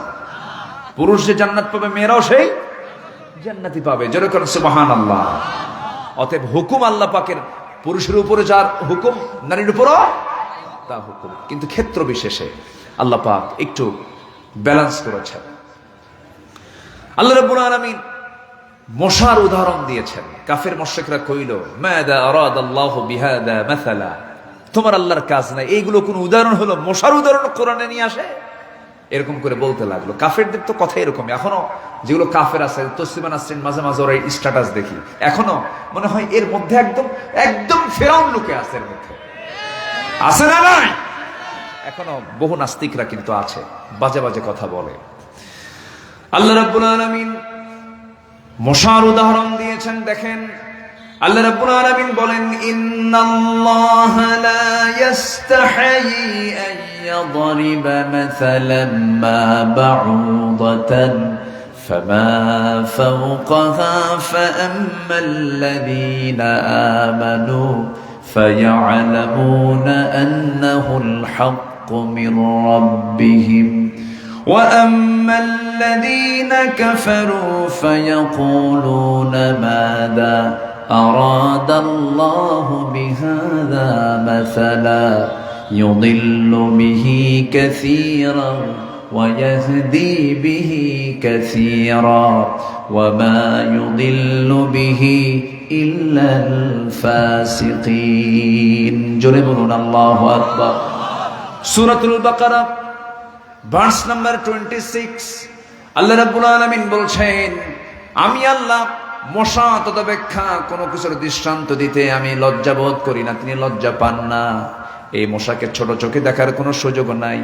আল্লাহ রাব্বুল আলামিন এই মশার উদাহরণ দিয়েছেন, এখানে স্ত্রী মশার উদাহরণ টেনেছেন, পুরুষ মশা নয়। বাউবাতান, ওস্তাদ বাউবাতান গোলতা শেষে আছে। স্ত্রী মশার কথা বলেছেন, কামড় দেয় পুরুষ মশা না স্ত্রী মশা? আসতে কয় কেন বলেন, পুরুষ মশা না মহিলা মশা? মশা কামড়ায় পুরুষ না মহিলা? বংশ বৃদ্ধি করে পুরুষ না মহিলা? মহিলা তো বংশ বৃদ্ধি করে, তাই না? এটা তো ঠিকই আছে, কোন পুরুষ মশা কামড়ায় না। মানুষের রক্তে, ওই রক্ত থেকে প্রোটিন নিয়ে এখান থেকে বংশ বিস্তার হয়ে যায়। মহিলা মশায় রক্ত খায়, মহিলা মশায় কামড় মারে। মশাকে তুচ্ছ চোখে দেখার কোনো সুযোগ নাই। এই মশা যখন কোন বান্দার গায়ে পড়ে, চামড়ায় যখন পড়ে, যখন সে রক্ত শোষণ করে নেবে, বান্দাকে বুঝতে দেয় না। ছোট্ট একটা প্রাণী দেখেন, সে চামড়ায় বসলো, সে চতুর্দিকে এদিক সেদিক তাকায় দেখে, সে টের পাচ্ছে নাকি বায়ুর চাপটা লক্ষ্য করে, গতিবিধি লক্ষ্য করে, আমি সলিমুদ্দিন কোন দিকে তাকায় আছে এটাও দেখে। সবকিছু দেখে যখন ভাবসাব দেখে যখন সে ভিতরে পড়ে, এখন যখন হুলটা ফোটাবে যদি টের পেয়ে যায়, তখন সে অজ্ঞান করে, এনেস্থেশিয়া করে। এনেস্থেশিয়া বুঝলেন তো, মেডিকেলের একটু ভার্সন, এনেস্থেশিয়া না? কি করে? ওই অবশ করে দেয়, ওইটুকু জায়গা অবশ করে, যেখানে সে হুলটা ফুটাবে ওই জায়গায় সে অবশ করে নিয়ে সুন্দর করে আস্তে আস্তে করে হুলটা বসায়া দেয়। হুলটা বসায়া দিয়া ওর পরিমাণ মতো যদি মশা কিছু খেয়ে নেয়, টের পায় না, সে চলে যায়। কিন্তু কিছু মশা আছে বেহুশ, আছে না নাই? ওই যে বসে আর ওঠে না, খালি খাইতেই থাকে। খাইতে খাইতে এমন ওজন হয়ে যায়, ওর গায়ের যে ওজন তার চাইতে ডাবল ওজন বেশি হয়ে যায়, আর নড়ে না, পাখার কাজ করে না। পাখা নিয়ে উঠতে নিয়ে দেখে উল্টা পড়ে, ওখানেই পড়ে মরে। আমার বন্ধুগণ, পরিমাণ মতো খেলে পরে মরতো না, বেশি খাইছে, আসে না মরছে। বিগত 16 বছরও যারা ক্ষমতায় ছিল, খাইছে কম না খাইছে বেশি? বেশি খাইয়া কি হয়েছে? মরছে। তার উদাহরণ ঠিক না ব্যাঠি? দেখেন, এদের উদাহরণ 1500 বছর আগে আল্লাহ কোরআনে দিয়ে দিচ্ছে। আমার বন্ধুগণ, বেশি খাওয়া যাবে না, হারাম তো কমও খাওয়া যাবে না, হালালও বেশি খাওয়া যাবে না। কুলু ওয়াশরাবু ওয়ালা তুসরিফু, খাও, পান করো, অপচয় করো না। আমার দেশের সম্পদের কোনো অভাব ছিল না, সমস্ত সম্পদগুলো 8% লোকের কাছে আজকে জিম্মি হয়ে আছে। সালমান এফ রহমানের মতো কিছু বদমাইশ আরো আমার দেশে আছে না নাই? আসতে বলবেন না, আছে না নাই? সালমান এফ রহমানকে ধরে বুঝাই দিচ্ছেন, আল্লাহ দেখ এরে কিন্তু ধরছে দরবেশ, সে তোদের সারমুলা ধরছে না সালমান এফ রহমানকে? কি দাপট তার, কি দাপট, কি প্রভাব! ব্যাংকের গভর্নরকে গিয়ে থাপ্পড় মারে, যাকে পায় সেখানে কিলায়, ঘুষি মারে, লাথি মারে। কি দাপট তার, কি জুলুম! সেই লোকটাকে ধরলেন আল্লাহ কেমনে, অসহায় হয়ে গেল, ঘর থেকে বের হতে পারে না। দেশের শীর্ষস্থানীয় টপ লিস্টেড একজন ধনী ঘর থেকে বের হচ্ছে, আইনমন্ত্রীকে বলতেছে, ভাই আসেন দুজন মিলে বের হই। মাহাসু তো পালায় চলেই গেল, আমরা এখন বের হই, চলেন বের হই। বের হইছে, ভুল করে আবার গিয়ে নৌকায় চড়ছে। নৌকায় চড়ে নৌকার ভেড়ে না, শেষ পর্যন্ত কোস্টগার্ড আইনমন্ত্রীকে দেখে চিনে ফেলছে, বলছে, স্যার চিনছি, চলেন এখন থানায় চলেন। আইনমন্ত্রী বলে, আমি কি একা আসছি? আমি তো জামাতের সাথে আসছি। মানে কই যে দেখো লোকটা কে দেখো, ভালো করে দেখো, মাথার চুল কালো, মোছও নাই, দাড়িও নাই, গেঞ্জি পরা, লুঙ্গি পরা, লোকটা কে? সে কি নৌকার মাঝি না তরকারি বিক্রেতা? আইনমন্ত্রী বলে, ভালো করে দেখো, ওটাই দরবেশ। ধর্মের ব্যবসা আলেমরা করে না, ধর্মের ব্যবসা তারাই করে যারা তাদের নিজের প্রয়োজনে দাড়ি রেখে দেয় আবার নিজের প্রয়োজনে দাড়ি কেটে ফেলে। ওরা চেয়েছিল আলেমদেরকে উলঙ্গ করতে, আল্লাহ ওদেরকে ন্যাংটা করে বেইজ্জত করে ছেড়ে দিয়েছে। দুঃখ, দুঃখ আরবিতে দুঃখ মানে হচ্ছে আস্বাদন করা, ঠিক আছে না? আল্লাহ আল্লাহ ভাষা কি, আল্লাহর ভাষাটা কত মানে ওয়েটফুল ভাষা। দুঃখ মজা নেই, আস্বাদন কর। মানুষকে জুলুম করলে, অত্যাচার করলে কি হয় বুঝেন। আপনাদের খুলনা ডিভিশনে একজন বড় আল্লামা আছে, আল্লামা হাসানুল হক ইনু। আমি আল্লামা এই জন্য কইলাম, এই বেকুব উপমহাদেশের শ্রেষ্ঠ একজন মুহাদ্দিস শাহ আহমদ শফি রাহিমাহুল্লাহকে তেতুল হুজুর বলে বারবার গালি দিত। বদমাইশ। এখন কোথায় তারা? কত কি বলেছে, কত কি করেছে, কত নাটক মঞ্চস্থ করেছে। অমক আস্তানায় এতগুলো জঙ্গি আটক, জঙ্গি নাটক করেছে 3 মাস পর পর। পশ্চিমাদের দিল্লিকে বুঝায় দিয়েছে আমরা জঙ্গি উৎখাত করছি, জঙ্গি নির্মূল করছি। এই জঙ্গির নাটক চলেছে 16 বছর। আজকে 8 মাস 9 মাস ডক্টর মোহাম্মদ ইউনুস সরকার দেশ চালাচ্ছে। ডক্টর মোহাম্মদ ইউনুস। মোহাম্মদ ইউনুস কয় নবী? কয় নবীর নাম কোন? মোহাম্মদ আবার ইউনুস। বিপদে পড়লে কোন দোয়া? দোয়া বলবেন। বিপদে পড়লে কোন দোয়া? আমরা পড়ছিলাম কি নিরাপদে না বিপদে? আসছেও কোন লোক? দোয়ার নাম কি? ব্যক্তির নাম কি? আল্লাহ পাঠায় দিছে। রমজান মাস আসছে যখন, সারা জীবন পেঁয়াজের দাম বেশি খাইছো। 2024 সালে 150 টাকা কেজি পেঁয়াজ খেয়েছো। এবার তোমরা দোয়া ইউনুস পড়ার কারণে আল্লাহর মেহেরবানি হয়েছে 30 টাকা কেজি পেঁয়াজ খাও। হ্যাঁ, 20 টাকাও খাইছো, খাও। পুরুষ মানুষের বরকত আছে, নেতৃত্বে পুরুষ মানুষ আল্লাহ পাক বরকত দেন, নেতৃত্বের নারীকে বরকত দেন না, ঠিক কিনা? যদি নেতৃত্বের জন্য আল্লাহ পাক নারীকে বাছাই করতেন, অন্তত একজন নবীকে আল্লাহ পাক নারী করে পাঠাতেন। একটা নবী কি নারী আছে? পৃথিবীর যত দামি মহিলাই হোক না কেন, রাবেয়া বস্ত্র হোক না কেন, আয়েশা হোক না কেন, খাদিজা হন না কেন, যত দামি মহিলাই হন না কেন, কেউ কি ইমামতি করার যোগ্যতা রাখে? ইমামতি করবে কে? নারী না পুরুষ? নারী না পুরুষ? আল্লাহ পাক একটা আযাব থেকে বাঁচাইছে আমাদের। জোরে বলি আমিন, আরো জোরে বলি আমিন। যে বাড়ির মুরব্বী মহিলা হয়, স্বামী না হয়ে বউ যে বাড়ির মুরব্বী হয়, ওই বাড়ি তো জান্নাতের টুকরা। ও সব শেষ, খালি মারামারি। আমি মাদেরকে ছোট চোখে দেখছি না, কিন্তু মা প্লিজ, আমি আপনাদেরকে ছোট করছি না। আপনি অনেক সম্মানিতা, আপনি আপনার জায়গায় দামি। টুপি মাথায় মানায়, টুপি হাঁটুতে মানায় না, ঠিক কিনা বলেন? ঘড়ি হাতে মানায়, ঘড়ি ঠ্যাঙে মানায় না। যেটা যে জায়গায় সেটা সেই জায়গায় রাখতে হবে। মার কোলে শিশু থাকবে, মা দুধ পান করাবেন, মা সন্তানকে লালন পালন করাবেন। মা বাড়ির মতো বিশাল একটা অফিস মেইনটেইন করবেন। মার দায়িত্ব মার কাছে, বাবার দায়িত্ব বাবার কাছে। পুরুষের কাজ পুরুষের কাজে। পুরুষ বাহিরে থাকবে, নারী ভিতরে থাকবে। কিন্তু মেয়েরা কয় আমরা ঘেমে গেছি, থাকবো না, বাইরে যাব, হাওয়া খাবো। কি খাবো? হাওয়া খাবো। টিউব ভিতরে থাকে, টায়ার বাইরে থাকে। এখন টায়ার বলছে তুমি ভিতরে থাকো, তুমি তো হাওয়া আমাকে নিয়ন্ত্রণ করবে। টিউব বলে আমার কি সমান অধিকার দিতে হবে না? আমি টিউব ভিতরে থাকতে থাকতে ঘেমে ঘেমে শেষ হয়ে গেলাম।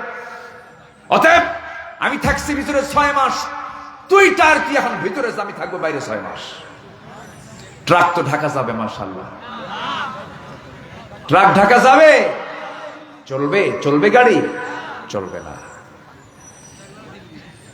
আল্লাহ যাকে যে জায়গায় রেখেছেন সে জায়গায় থাকতে হবে। মেয়েরা কথা বলে কম না বেশি? বলেন কম না বেশি? মেয়েরা কথা বেশি বলে। আল্লাহ পাক বেশি কথা বলার জন্য তাদেরকে সৃষ্টি করছেন, কারণ বাচ্চা শিশুদের সঙ্গে কথা কম বলতে হয় না বেশি বলতে হয়? এক কথা একবার না বারবার? দেখি পুরুষরা পারে? বাচ্চার দায়িত্ব যদি কোনো পুরুষ পায় দুপুর পর্যন্ত, সকাল থেকে বেশি না, দুপুর পর্যন্ত কয়টা যে আসার খাবে আল্লাহ জানে। এই আসার কি মা দেয়? দেয় না। কেন? আল্লাহ পাক বারবার কথা বলার ধৈর্য আল্লাহ পাক তাকে দিয়েছেন। আপনার স্বামী, আপনার ভাবতে হবে এই মহিলা বারবার কথা বলার জাত, এ যা বলে বলুক শুনবো। কি কথা কি বুঝতেছেন আপনারা? আমার বন্ধুগণ, আল্লাহ রাব্বুল আলামিন এই মশার উদাহরণ দিয়েছেন, কত আগে দিয়েছেন, মিলে গেছে আজকে। আবার মশাকে তুচ্ছ চোখে দেখার সুযোগও নাই। মশা যখন রাতের বেলা আপনি যখন ঘুমাতে যাবেন, গোটা ঘর আপনি তদন্ত করে দেখলেন, লাইট দিয়ে দেখলেন একটা মশাও নাই কোথাও, চতুর্দিকে নেটিং করা আছে, এসিও লাগানো আছে, কোনো সমস্যা নাই, চতুর্দিকে সম্পূর্ণ আপনি মশা মুক্ত ঘর দেখলেন। কিন্তু লাইটটা বন্ধ করা মাত্র আপনি শুয়ে পড়েছেন, 10 মিনিট যেতে না যেতেই কানের কাছে এসে সারেগামা পাধানিসা আছে না নাই বলেন তো, শুরু হয়ে গেছে। এই যে আওয়াজটা আপনার কানে এসে ভন ভন করে দিচ্ছে, সে কেমন করে আপনাকে দেখলো? বিজ্ঞান বলছে, আজকের বিজ্ঞান বলছে, প্রাণী বিজ্ঞান বলছে, 75 ফিট দূর থেকে একটা মশার টের পায় কোন জায়গায় সলিমুদ্দি শুয়ে আছে। যেরকম সুবহানাল্লাহ।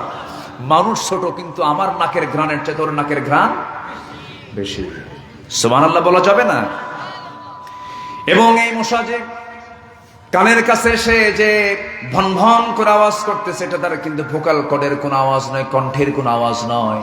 তার দুই পাশে থাকা যে হাতের পাখাটা আছে, তার দুই পাখাটা আছে, এই পাখাটা সে উড়ায়, এই পাখাটা সে ঝাপটান মারে, নড়ায়। এই যে তার পাখাটা সে নড়াতে থাকে, বিজ্ঞান বলছে, প্রাণী বিজ্ঞান বলছে, প্রত্যেক সেকেন্ডে মশা তার পাখাকে নড়ায় হলো 400 থেকে 500 বার। আজ পর্যন্ত এত দ্রুতগামী কোনো এরকম নড়ানোর মতো কোনো মেশিন পৃথিবীতে নাই যে আল্লাহ রাব্বুল আলামিন মশাকে তার পাখা নড়ানোর যোগ্যতা দিয়েছেন। জোরে বলি সুবহানাল্লাহ। ছোট্ট মশা, ওর মধ্যে কি মেশিন আল্লাহ পাক সেট করেছেন, তার পাখা নড়ায় প্রতি সেকেন্ডে 400 থেকে 500 বার। আল্লাহু আকবার।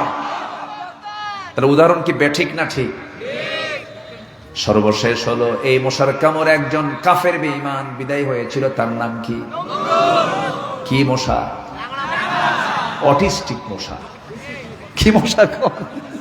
এখন একটু আধুনিক ভার্সনে বলেন, ন্যাংরা বলার দরকার নাই, এখন হচ্ছে অটিস্টিক মশা। কি মশা? অটিস্টিক। ছায়া থেকে একদিক আর নজর আরেক দিক, এটা হচ্ছে অটিস্টিক। টেরাসক, হাত পা বাঁকা, কোনো কিছু চলে না। আল্লাহ বলেন, ফেরাউন, তোর আমি ভালো মশা দিয়েও তোরে খাবো না, একদম অটিস্টিক বিকলাঙ্গ প্রতিবন্ধী মশা দিয়ে তোরে সাইজ করবো। আল্লাহর ধরা ছোট না বড়? আল্লাহর ধরা ছোট না বড়? এই জন্য আমার বন্ধুগণ, কুফরি করা যাবে না, শিরকের কাজ করা যাবে না, বিদাতির কাজ করা যাবে না। শোন, আমরা আল্লাহর হকটা আদায় করে আগে হাক্কুল্লাহ ওয়া হাক্কুল ইবাদ ওয়া আবুদুল্লাহ ওয়া লা তুশরিকু বিহি শাইআন ওয়া বিল ওয়ালিদাইনি ইহসানা। জোরে বলুন আল্লাহু আকবার। আরো জোরে বলুন আল্লাহু আকবার। আমার বন্ধুগণ, কোরআন সুন্নাহর আলোকে আল্লাহর হক আদায়ের জন্য বান্দার করণীয় 10টা কাজ। কয়টা কাজ বলেন? 10টা কাজ। 1 নাম্বার বলে ফেলেছি ইতিমধ্যে, একটা হাদিস উদ্ধৃতির মধ্যে দিয়ে বলে ফেলেছি, সমস্ত প্রকার শিরকের সাথে সম্পর্ক ছিন্ন করতে হবে, কোনো শিরিক রাখা যাবে না। শিরিক এমন একটা গুনার নাম, শিরিক বান্দা কখন করে সে নিজেও টের পায় না। পিঁপড়া যখন হাঁটে যেমন টের পাওয়া যায় না, তেমনি বান্দা যখন শিরিক করে সে বান্দা নিজেও বুঝতে পারে না আমি কিভাবে শিরিক করে ফেললাম। এই জন্য আমার বন্ধুগণ, শিরকের কাছে আমরা যাব না। জোরে বলি ইনশাআল্লাহ। আল্লাহ রাব্বুল আলামিন বলেন, ইন্নাল্লাহা লা ইয়াগফিরু আন ইউশরাকা বিহি ওয়া ইয়াগফিরু মা দুনা যালিকা লিমান ইয়াশা ওয়া মান ইউশরিক বিল্লাহি ফাকাদ দাল্লা দালালান বাঈদা। সূরাতুন নিসা আয়াত নম্বর 116। আল্লাহ রাব্বুল আলামিন বলছেন আমি বান্দার সব গুনাহকে মাফ করব, কিন্তু শিরকের গুনাহ আমি আল্লাহ কখনো মাফ করব না। আর এক জায়গায় আরো কড়া হয়ে বলছেন ওয়া মান ইউশরিক বিল্লাহ ফাকাদ হারামাল্লাহু আলাইহিল জান্নাহ। যে ব্যক্তি শিরিক করবে তার জন্য জান্নাতটা বাজেয়াপ্ত হয়ে যাবে, হারাম হয়ে যাবে। ফাকাদ হারামাল্লাহু আলাইহিল জান্নাত, তার জন্য জান্নাতটা হারাম হয়ে যাবে। অতএব শিরিক আছে যার, জাহান্নাম ফায়সালা তার, শিরিক নাই যার, জান্নাত আছে তার। জোরে কোন সুবহানাল্লাহ, আরো জোরে কোন সুবহানাল্লাহ। আমার বন্ধুগণ, নাম্বার 2 হলো আল্লাহর হক হলো বান্দার উপরে আল্লাহর প্রতি ভালো করে ঈমান আনা এবং তার উপরে দৃঢ় থাকা। ঈমান আনবো কার উপরে? আরো জোরে কার উপরে? আরো জোরে কার উপরে? আল্লাহ আছেন না নাই? আমি দোয়া করে দিই নাকি? এই যে 2-1 করে ওঠে, বলেও যায় না, কিছু কয় না, কেন যাচ্ছে, কি সমস্যা? যাচ্ছেন আমার ছেড়ে চলে যাচ্ছেন, এটা কেমন কথা? একটু বসেন না ভাই। আরে কিসের পেশা? কোনো চাপচুপ নাই। এখন গরমের দিন না, শীতের দিন হলে এই সমস্যাগুলো হয়। এখন তো গরম, পেশাবই তো। আমি একটু খোলামেলা কথা বলছি, কি কষ্ট পাচ্ছেন নাকি আপনি? একটু বসেন। উঠতে একটু দেরি হয়েছে, আমি একটু আগে ভাগে উঠতে চেয়েছি, যেহেতু মাদ্রাসার প্রোগ্রাম। আমাদের ওস্তাদজি উনি কিছু কালেকশন করেছেন, কিছু চেয়েছেন, আমি এই জন্য কিচ্ছু বলিনি যে মাদ্রাসা তো চলে। দোয়া করেন এই মাহফিলগুলো চলবে। যদি ইসলাম আমার দেশে কায়েম হয়, গভর্নমেন্ট এই সমস্ত টাকা বহন করবে, মাদ্রাসা গভর্নমেন্ট চালাবে, 4.5 লক্ষ মসজিদের সব দায়িত্ব গভর্নমেন্ট পালন করবে। এমন বাংলাদেশ আপনারা চান না? এমন বাংলাদেশকে আপনারা চান? আল্লাহ কবুল করুন, জোরে বলি আমিন। আমার দেশে যদি মন্দির তৈরি হয় সরকারি টাকায়, মসজিদ কেন হবে না? হবে কিনা বলেন? হবে। জোরে বলি ইনশাআল্লাহ। আমরা সবকিছুই দেখা শেষ করেছি। এই দেশ স্বাধীন হয়েছে 71-এ, আজকে 2025 সাল, কম সময় না, 50টা দশক পার হয়েছে, 54 বছর চলতেছে।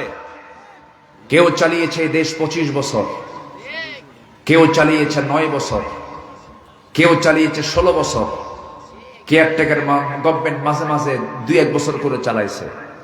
সব দেখা আমরা শেষ করেছি, সব দেখা শেষ। আগামীর দেশ আমরা দেখতে চাই কোরআনের দেশ, ইসলামের দেশ, আলেম ওলামার দেশ। রাজি আছেন কারা কারা? দুহাত উঁচু করে দেখান মুসলমান।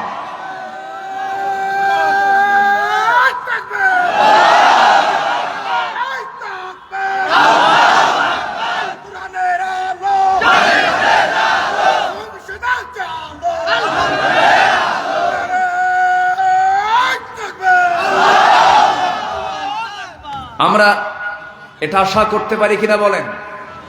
এই আশা কি পূরণ হবে না ইনশাআল্লাহ?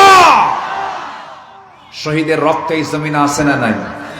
আসতে বলবেন না, আছে না নাই? এই দেশের মুক্তিযুদ্ধকে অনেকে ব্যবসা বানিয়েছিল, তারা পৈতৃক সম্পত্তি মনে করেছিল। আল্লাহ তাদের কাছে উলঙ্গ করে বিদায় করে দিয়েছে। এদেশের আলেম একটাও পালায় নাই। কোন আলেম কি দেশ থেকে পালিয়েছিল? কেউ কি পালিয়েছিল? আলেমরা পালায় না, হাসিনা পালায়।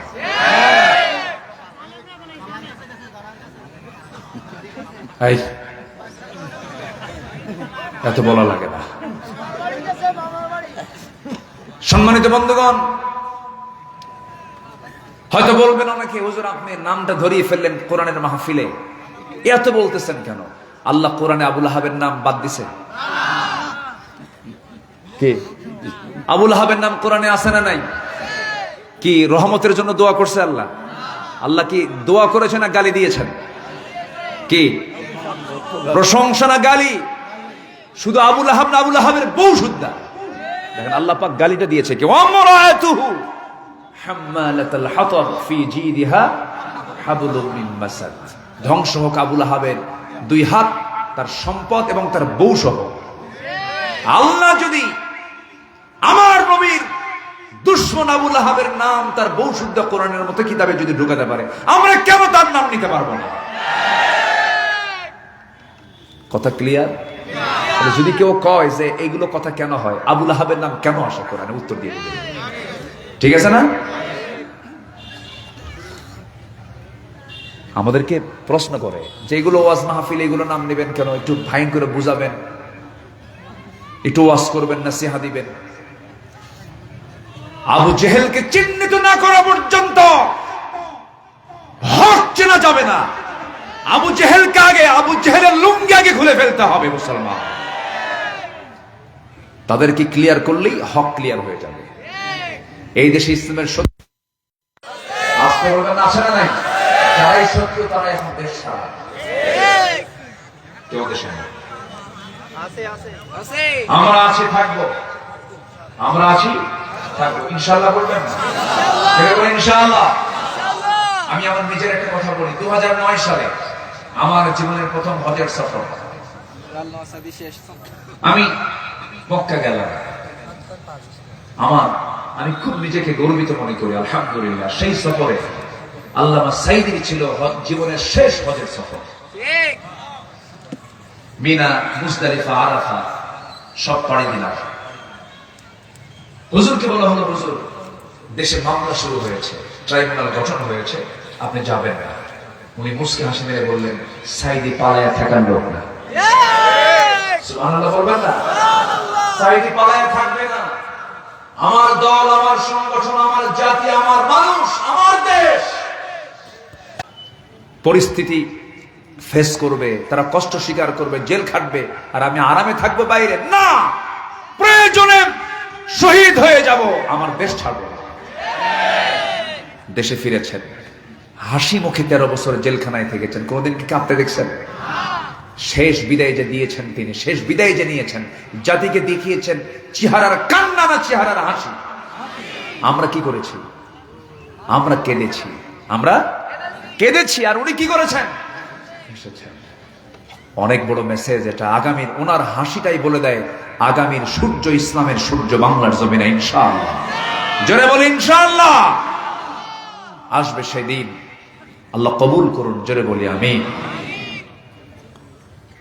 আমার বন্ধুগণ, সবচেয়ে বড় পুঁজি হলো ঈমান আনা। আল্লাহর প্রতি ঈমান আনতে হবে। শুধু ঈমান আনলেই হবে না, টিকেও থাকতে হবে। আমার নবীর হাতে বায়াত নিয়ে ঈমান হারা হয়েছে এমন রেকর্ড আছে না নাই?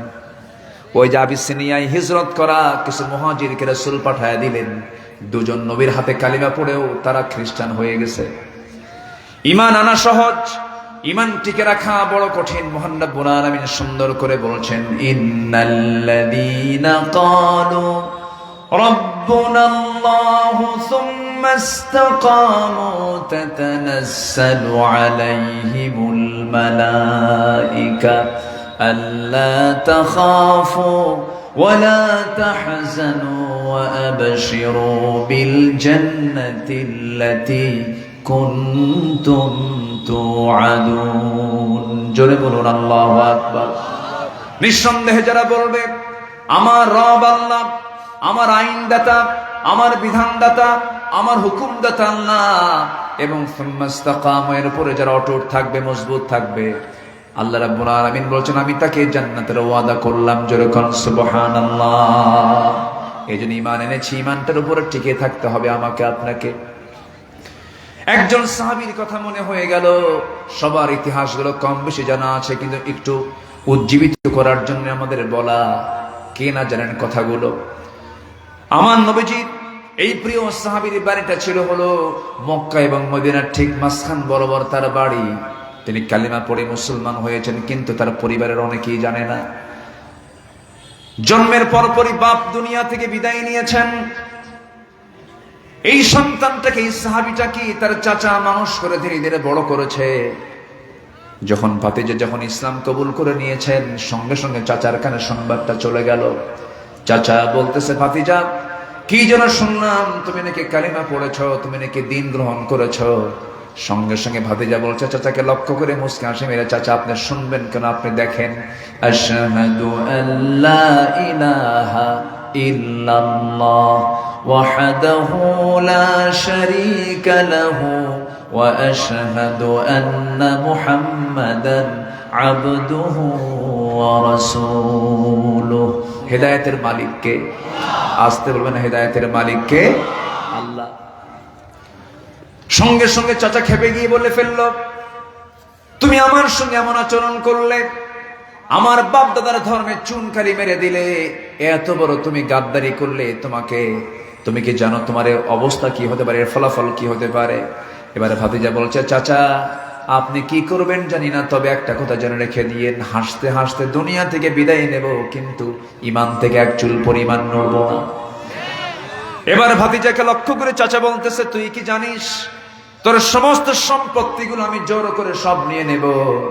মুস্কি হাসি মেরে জবাব দিয়ে বলছেন, চাচা জোর করে নেবেন কেন? আমার ঈমানের কাছে কিন্তু দুনিয়ার সম্পদ তুচ্ছ, এটা আমার কাছে কিচ্ছু না, আপনাকে জোর করে নিতে হবে না, আমি আপনাকে এমনি আপোষে দিয়ে দিলাম। সুবহানাল্লাহ, সুবহানাল্লাহ। আর আমার দেশের ইমানদারদের ঈমান এমন ঈমান, 10 টাকার বিড়ি পাইলে পরে ঈমান বেচা শেষ। আমার বন্ধুগণ, সব সম্পত্তি জোর করে নিয়ে নিল চাচা।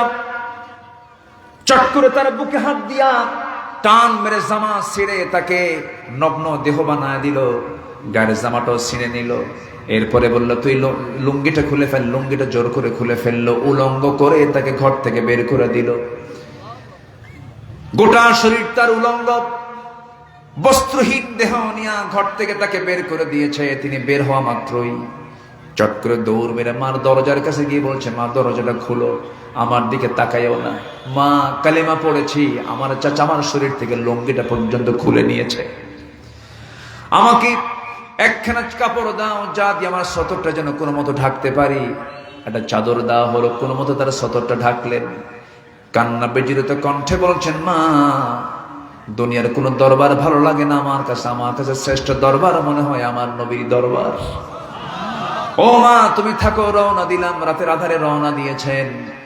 শীতকাল সেই সময় আরব দেশে বছরে 1 থেকে 2 মাস পর্যন্ত প্রচন্ড শীত থাকে, হাড় কাঁপানো শীত। সেই শীতের ভিতরে কোনো কাপড় চোপড় তার গায়ে নাই, শুধুমাত্র সতরটা ঢেকে কোনো মতো পায়ে হেঁটে হেঁটে নবীর দরবারে গিয়ে পৌঁছেছেন। দরজার কাছে গিয়ে, হুজরাখানার কাছে গিয়ে দরজায় নক করছেন। আমার নবীজি দরজা খুলে ফেললেন। দরজা খোলা মাত্রই লক্ষ্য করে দেখেন সুন্দর যুবক, কিন্তু গায়ে কোনো কাপড় চোপড় নাই, ঠান্ডা থরথর করে কাঁপতেছে। কিচ্ছু বললেন না, ভিতরে চলে গেলেন। আমার নবীর সবচেয়ে প্রিয় 2টা জুব্বা নিজের হাতে নিয়ে এসে বলছেন, ও যুবক, গায়ে কোনো কাপড় চোপড় নাই, তাড়াতাড়ি গাটা ঢাকো জুব্বা দিয়া। সুবহানাল্লাহ। আমার নবী যেবার বললেন, এমনটা হলো কেন, কি হয়েছে তোমার? সঙ্গে সঙ্গে সব খুলে মেলে যখন বলে ফেলেছেন সাহাবী, নবীজি আমার কেঁদে কেঁদে বলছেন, সাহাবী চিন্তা করো কেন, তোমার চাচা তোমাকে বস্ত্রহীন করে তোমাকে ঘর থেকে বের করে দিয়েছে, বিশ্ব নবী তোমাকে তার গায়ের জুব্বা উপহার দিয়েছে। কি টেনশন তোমার? কোনো টেনশন নাই, আমি তোমার দায়িত্ব নিলাম। সুবহানাল্লাহ। আমার নবীজি বুকের ভিতরে তাকে জড়িয়ে নিলেন।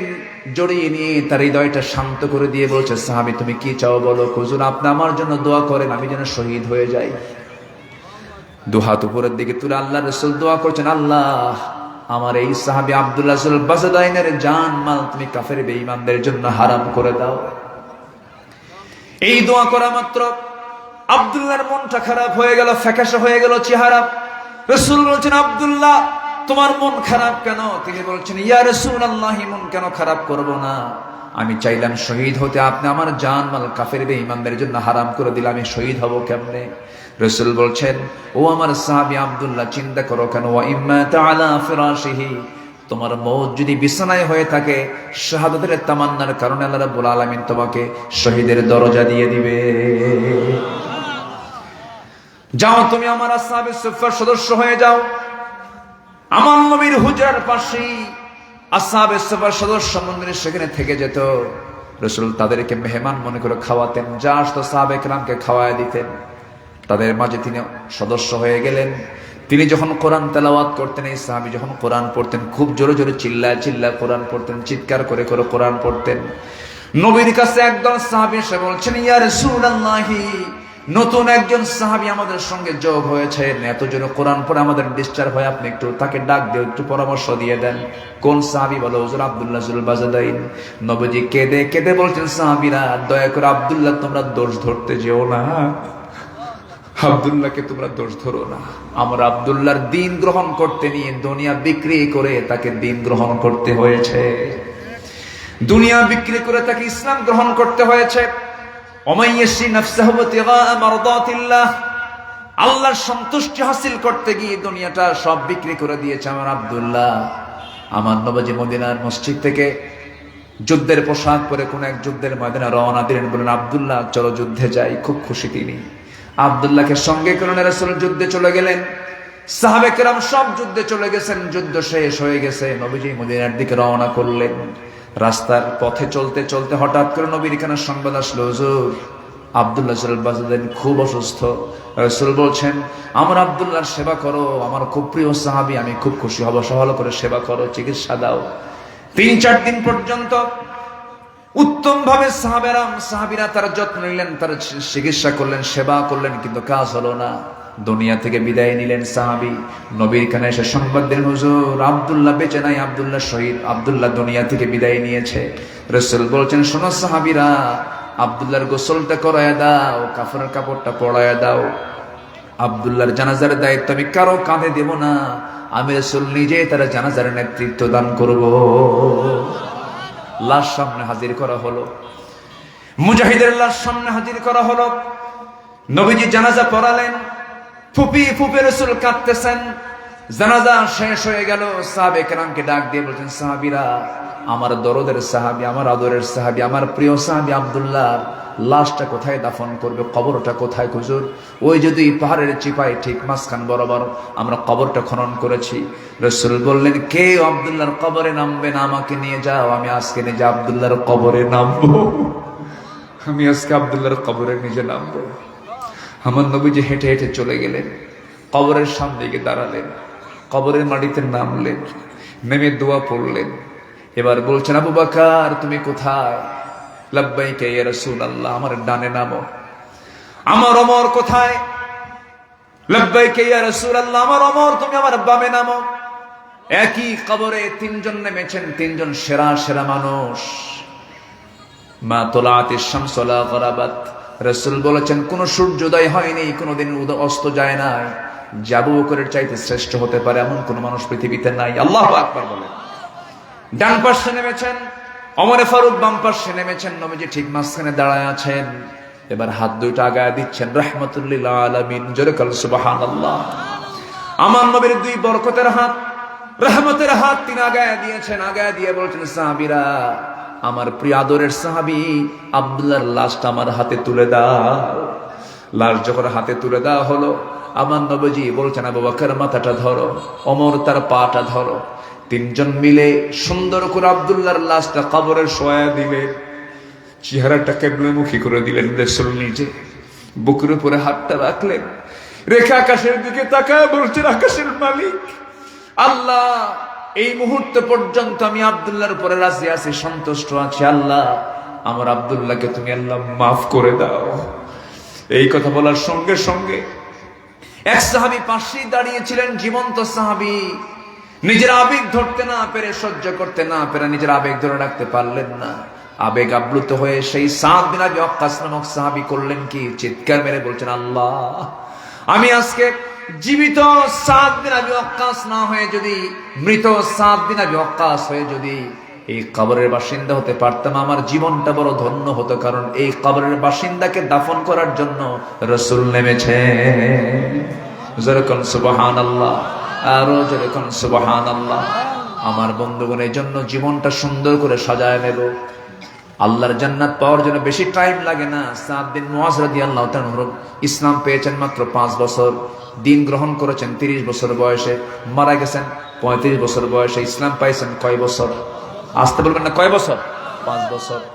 এই সাদ বিন মুআজ যখন দুনিয়া থেকে বিদায় নেবেন, এই সাহাবী বদরে অংশগ্রহণ করেছেন, উহুদে অংশগ্রহণ করেছেন, 3 নম্বর যুদ্ধ খন্দকে যখন চলে গেছেন, খন্দকে গিয়ে যুদ্ধ করতে নিয়ে কাফের দ্বারা আক্রান্ত হলেন, রক্তক্ষরণ শুরু হলো শরীর থেকে।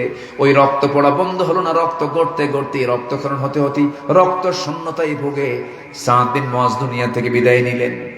আমার নবীর কাছে যখন সংবাদ চলে আসলো, রাসূল বললেন, সাহাবীরা, আমার সাদ বিন মুআজ দুনিয়া থেকে বিদায় নিয়েছে। এইদিকে ওইদিকে ইহতাজ্জাতিল আরশ, আমার আল্লাহর আরশে আজিম পর্যন্ত কেঁপে উঠেছে। আল্লাহু আকবার। কয় বছর? আর 60 বছর পর আমাদের দাড়ি কাটা বন্ধ হয় না। কি বন্ধ হয় না? দাড়ি কাটা বন্ধ হয় না। চামড়া নেমে পড়ছে, তাও চামড়া টেনে টেনে তাও দাড়ি কাটে। এরকম আছে না? এরকম আছে না? নেই বলেন তো। কিসে? Clean save. হ্যাঁ, ক্রিম সেভ না ক্লিন সেভ, যাই হোক। দাড়ি কই? কই দাড়ি? মাথায় টুপি আছে, কিন্তু আমার খুব পরিচিত, সব জায়গায় দেখা হয়, খুব ভালো, আমার প্রিয় ভাই। দাঁড়িয়ে রাখতে হইব না? ভাবি কি মানা করে? তাহলে রেখে দিবেন, কোনো কথা নেই। আজকের থেকে দাড়ি কাটা আমি বন্ধ করে দিলাম, কিন্তু কোনো দাড়ি কাটা হবে না। আমি সামনের দাড়ি ছাড়া দেখবো না, কিন্তু জোরে বলি ইনশাআল্লাহ। আর জোরে বলি ইনশাআল্লাহ। দাড়িওয়ালা মুহাম্মদ সাল্লাল্লাহু, দাড়িওয়ালা সুন্নাতুল আম্বিয়া, আদম থেকে নবী পর্যন্ত সব নবী দাড়ি ছাড়া না দাড়িওয়ালা। বাস, ক্লিয়ার কথা। আমার নবী দাড়িওয়ালা, আমি দাড়িওয়ালা, কোনো কিছু বুঝি না। এত কিছু বোঝার দরকার নাই। বলে মনের পর্দা বড় পর্দা, এরকম আছে না? এরকম বহু কিছু কয়, এত কিছু বুঝি না। আমার নবী দাড়িওয়ালা, আমি দাড়িওয়ালা, জোরে বলে ইনশাআল্লাহ। বাস, প্রস্তুত নিতে হবে। যে কোনো মুহূর্তে দুনিয়া থেকে বিদায় নেব। জীবনের অঙ্ক তো একটাই, জীবনের অঙ্ক যতই যোগ বিয়োগ করেন না, জীবনের অঙ্কের ফলাফল একটাই, মৃত্যু। বলেন কি? বলেন কি? বলেন। অঙ্ক কিন্তু একটাই, যতই যোগ বিয়োগ করেন, যতই অ্যাকাউন্ট ম্যানেজমেন্ট, যত কিছুই চিন্তা করেন, ফলাফল কি? দ্য ডেথ, মৃত্যু। দুনিয়া থেকে আমাকে আপনাকে বিদায় নিতে হবে। 5 ওয়াক্ত নামাজ আমরা পড়বো। সবাইকে সিদ্ধান্ত নেওয়া যায়? কারা কারা দুহাত উঁচু করে দেখান দেখি। 5 ওয়াক্ত নামাজ, জোরে বলি ইয়া আল্লাহ, ইয়া রহমান, ইয়া রহিম। আমাদেরকে 5 ওয়াক্ত সালাত আদায় করা তৌফিক তুমি আল্লাহ দিয়া দাও। জোরে বলি আমিন, আরো জোরে আমিন। হাত নামান। আল্লাহর হক হলো 10টা। কয়টা বলেন তো? 1 নম্বর হলো, মনে আছে, শিরিক না করা। নাম্বার 2 হলো ঈমান আনা এবং টিকে থাকা। মারিয়াম আলাইহিস সালাতু ওয়াস সালাম, নাম শুনছেন তো সবাই?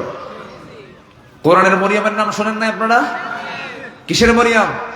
সাতক্ষীরার মরিয়ম না, কিন্তু কোথাকার মরিয়ম? কোরআনের মরিয়ম। বাড়িটা কোথায় জানেন? ফিলিস্তিন। আল্লাহু আকবার। কত নবীর জন্ম সেখানে। ফিলিস্তিনের ছোট্ট শিশু কাঁদতেছে আর বলছে, আল্লাহ, 200 কোটি দুনিয়ার মুসলমান, কেউ তো খাবার আনলো না আমাদের জন্য, কেউ তো খাবার দিল না। আল্লাহ, আমরা শুনেছি তোমার জান্নাতে নাকি বহু খাবার আছে, আমাদেরকে মরণ দাও, জান্নাতে গিয়ে খাবো। কি আফসোস তাদের। আরেকটা মেয়ে ফিলিস্তিনের মাটিতে লিখতেছে, ও দুনিয়ার মুসলমান, আমরা না খাওয়া, তোমরা 200 কোটি মানুষ খেয়ে আছো আর আমাদেরকে না খেয়ে রেখেছ। আল্লাহর আদালতে মামলা দিলাম।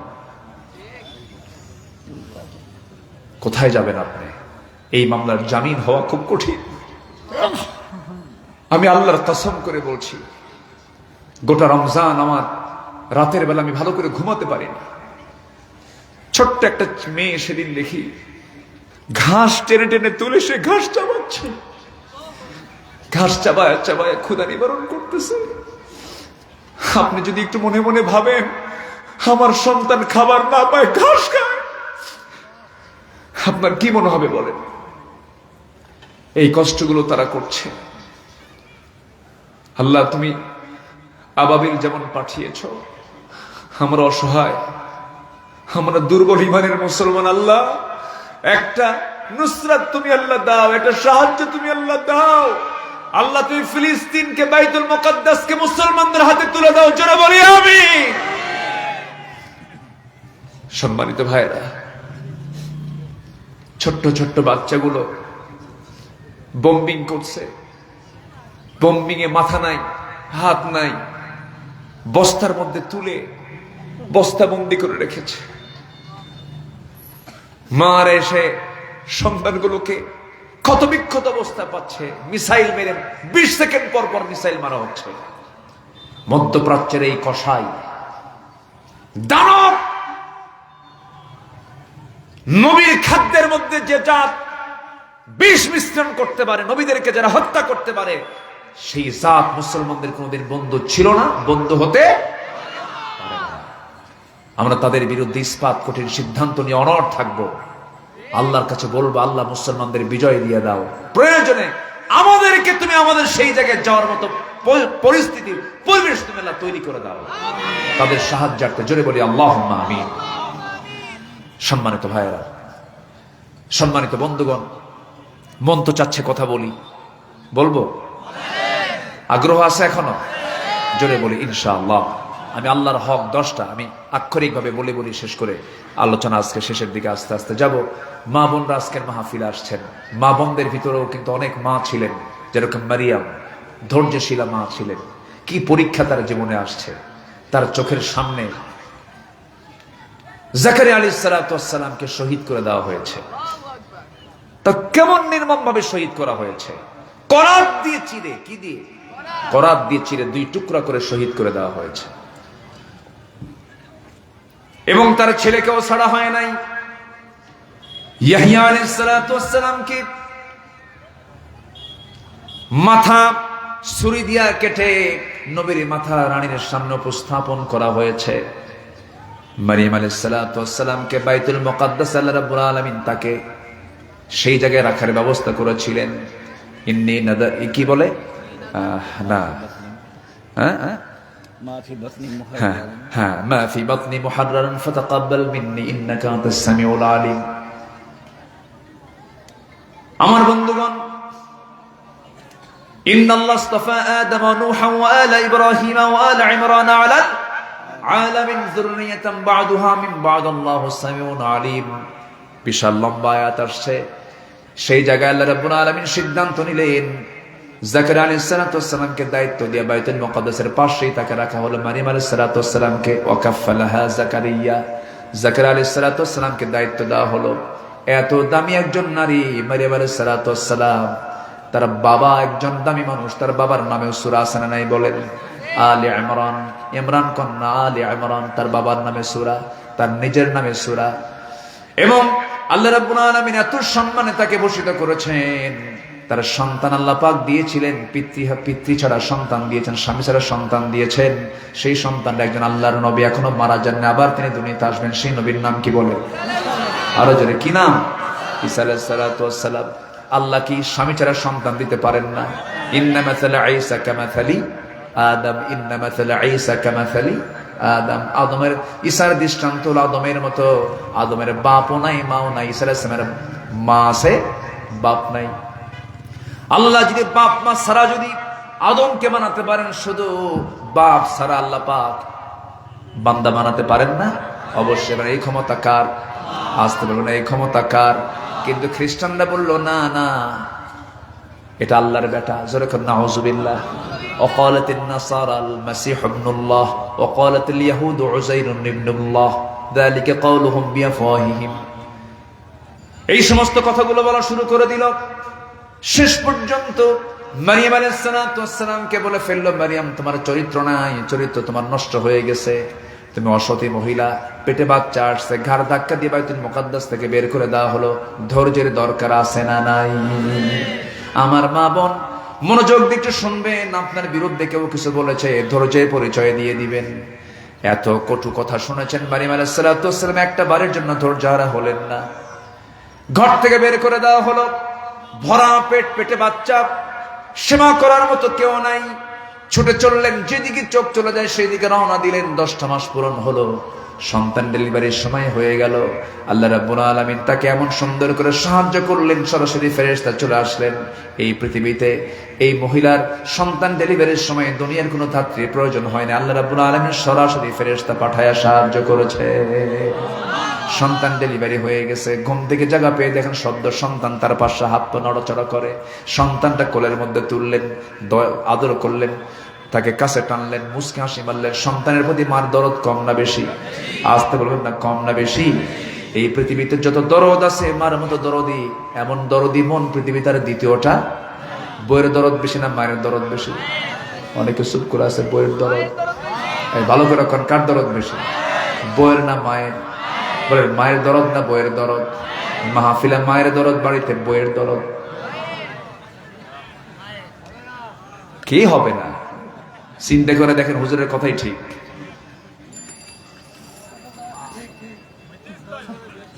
সবাই বলুন তো, মা বড় না বউ বড়? মাহফিলে মা বড়, বাড়িতে বউ বড়?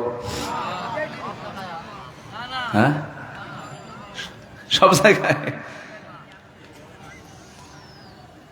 বিয়ের আগে ভালোই ছিল, কিন্তু বিয়ের পরে কি যেন হয়ে যায়, কি যেন পরামর্শ হয়, সঙ্গে সঙ্গে চোখটা বড় হয়ে যায় মার উপরে। আছে না? আছে কিনা বলেন, আছে কিনা? কিন্তু এই চোখটা বড় হওয়া দরকার মার দিকে না বইয়ের দিকে? হ্যাঁ,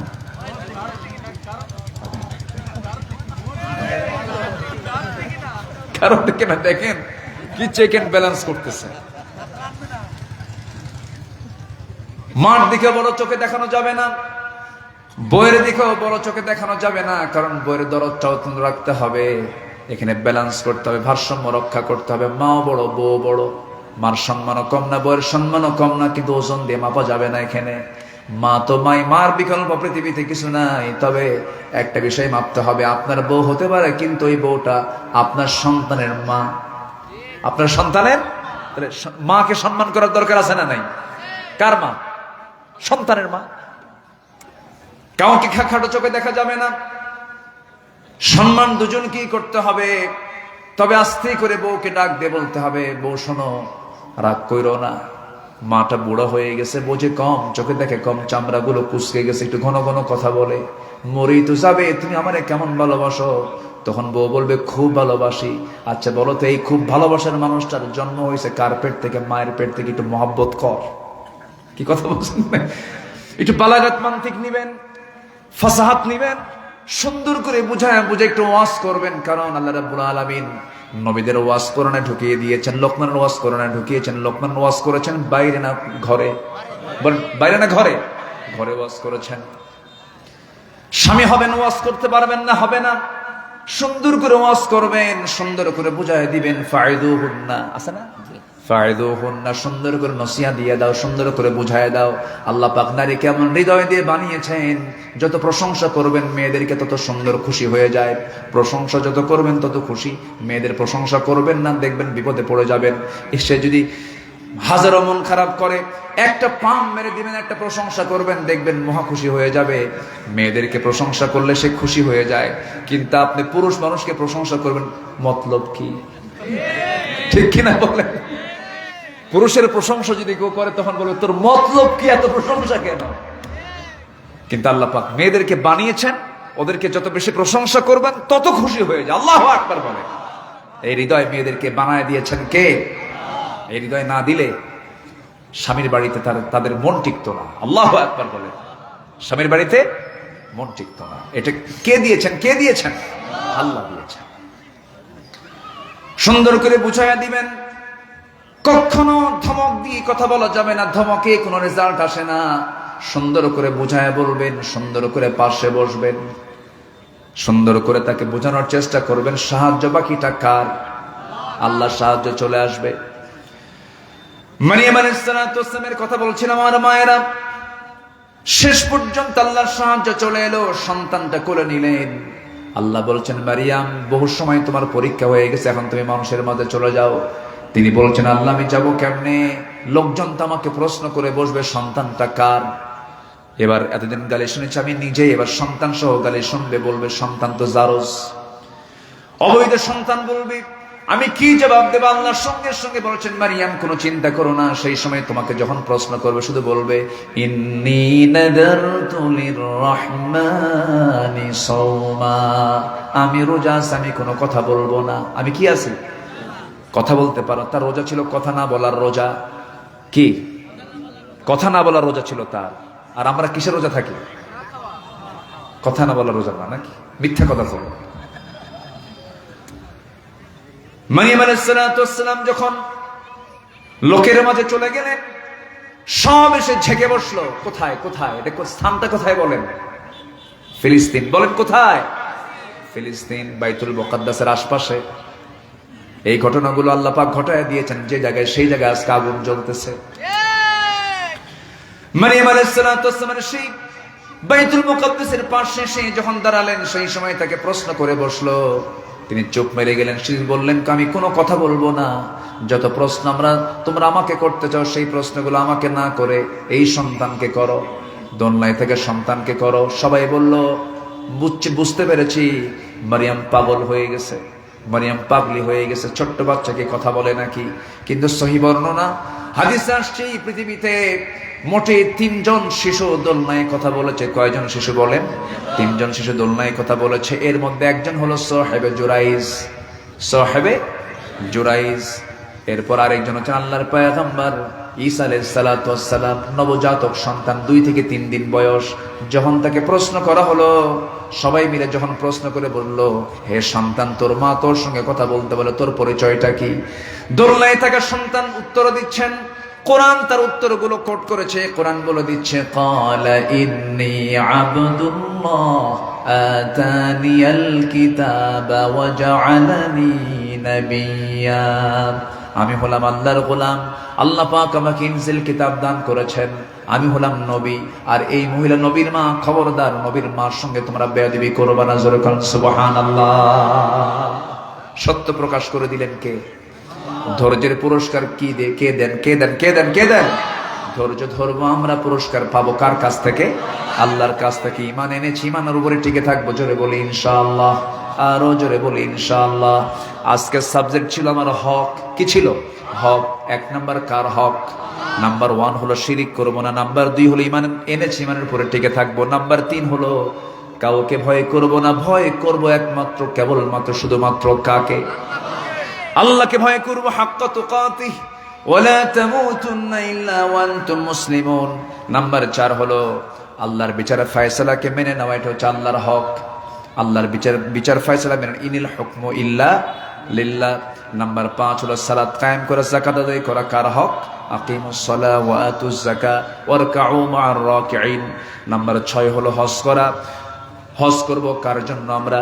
ওয়া তিমুল হজ্জ ওয়াল উমরাতা লিল্লাহ। হজ করব আল্লাহর জন্য, উমরা করব আল্লাহর জন্য। কিন্তু আমার দেশে কিছু হাজি আছে, হজ করে আসলে পরে হাজি না বললে মন খারাপ করে। এরকম হাজি আছে না নাই বলেন? হাজি বলেন নাই, বলতেছে 7.5 লাখ টাকা খরচ করে হজ করে আসলাম। হাজি কও না, তোমার কি হুশ ঠুস কিছু আছে নাকি? তাহলে তার হজটা হয়েছে কিসের জন্য? ওয়া তিমুল হজ্জ ওয়াল উমরাতা লিল্লাহ না লিন্নাস? লিন্নাস হয়ে গেছে। আমরা হজটা করব লিন্নাসি না লিল্লাহি? লিল্লাহি। এটা কার হক?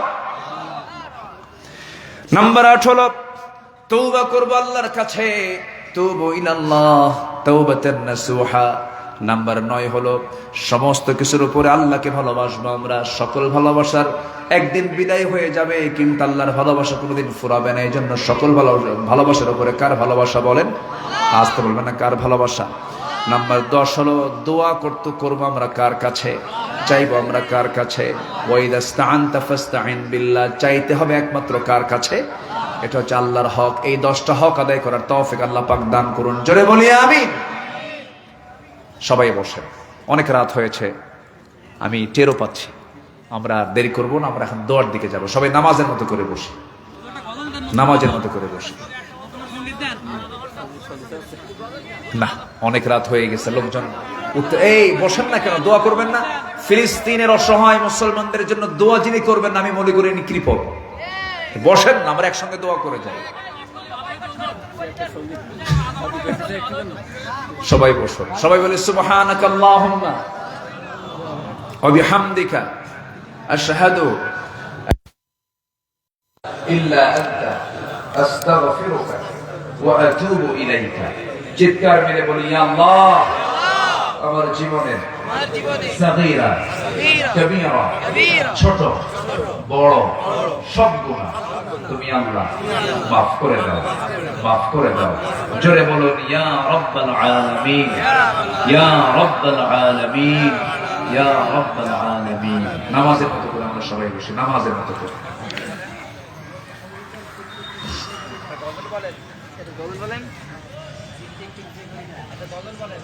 শুনবেন গজল, শুনবেন, দোয়ার জন্য থাকবেন তো সবাই। কি কোন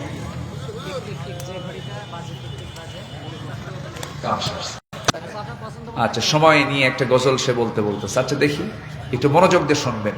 আমাদের মরহুম কবি মতিউর রহমান মল্লিক রাহিমাহুল্লাহ রাস্তায় চলতে নিয়ে একটা লেখা সুন্দর একটা গজল উনি গেয়েছেন, জীবন ধর্মী।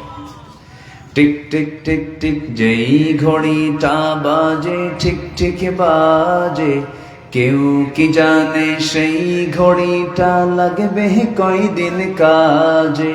টিক টিক টিক টিক যেই ঘড়িটা বাজে, ঠিক ঠিক বাজে, কেউ কি জানে সেই ঘড়িটা লাগবে কয়দিন কাজে।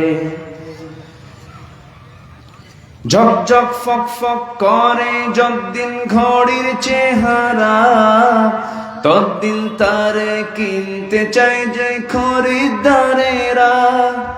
সময় মতো সময় দিলে সবখানে বিরাজে, কেউ কি জানে সেই ঘড়িটা লাগবে কয়দিন কাজে।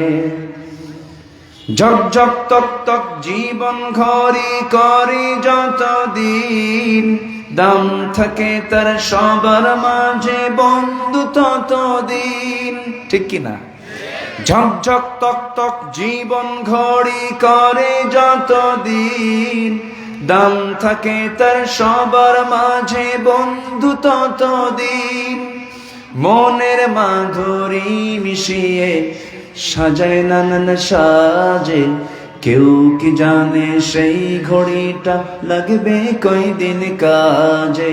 টিক টিক টিক টিক যেই ঘড়িটা বাজে, ঠিক ঠিক বাজে, কেউ কি জানে সেই ঘড়িটা লাগবে কয়দিন কাজে। যায় যায় যায় যায় দিন চলে যায়, কোরআন পড়লাম না, কত নফিল নাটক দেখলাম, হাদিস বুঝলাম না। খাইলাম দাইলাম ঘুরলাম শুধু এই দুনিয়ার মাঝে, কেউ কি জানে সেই ঘড়িটা লাগবে কয়দিন কাজে।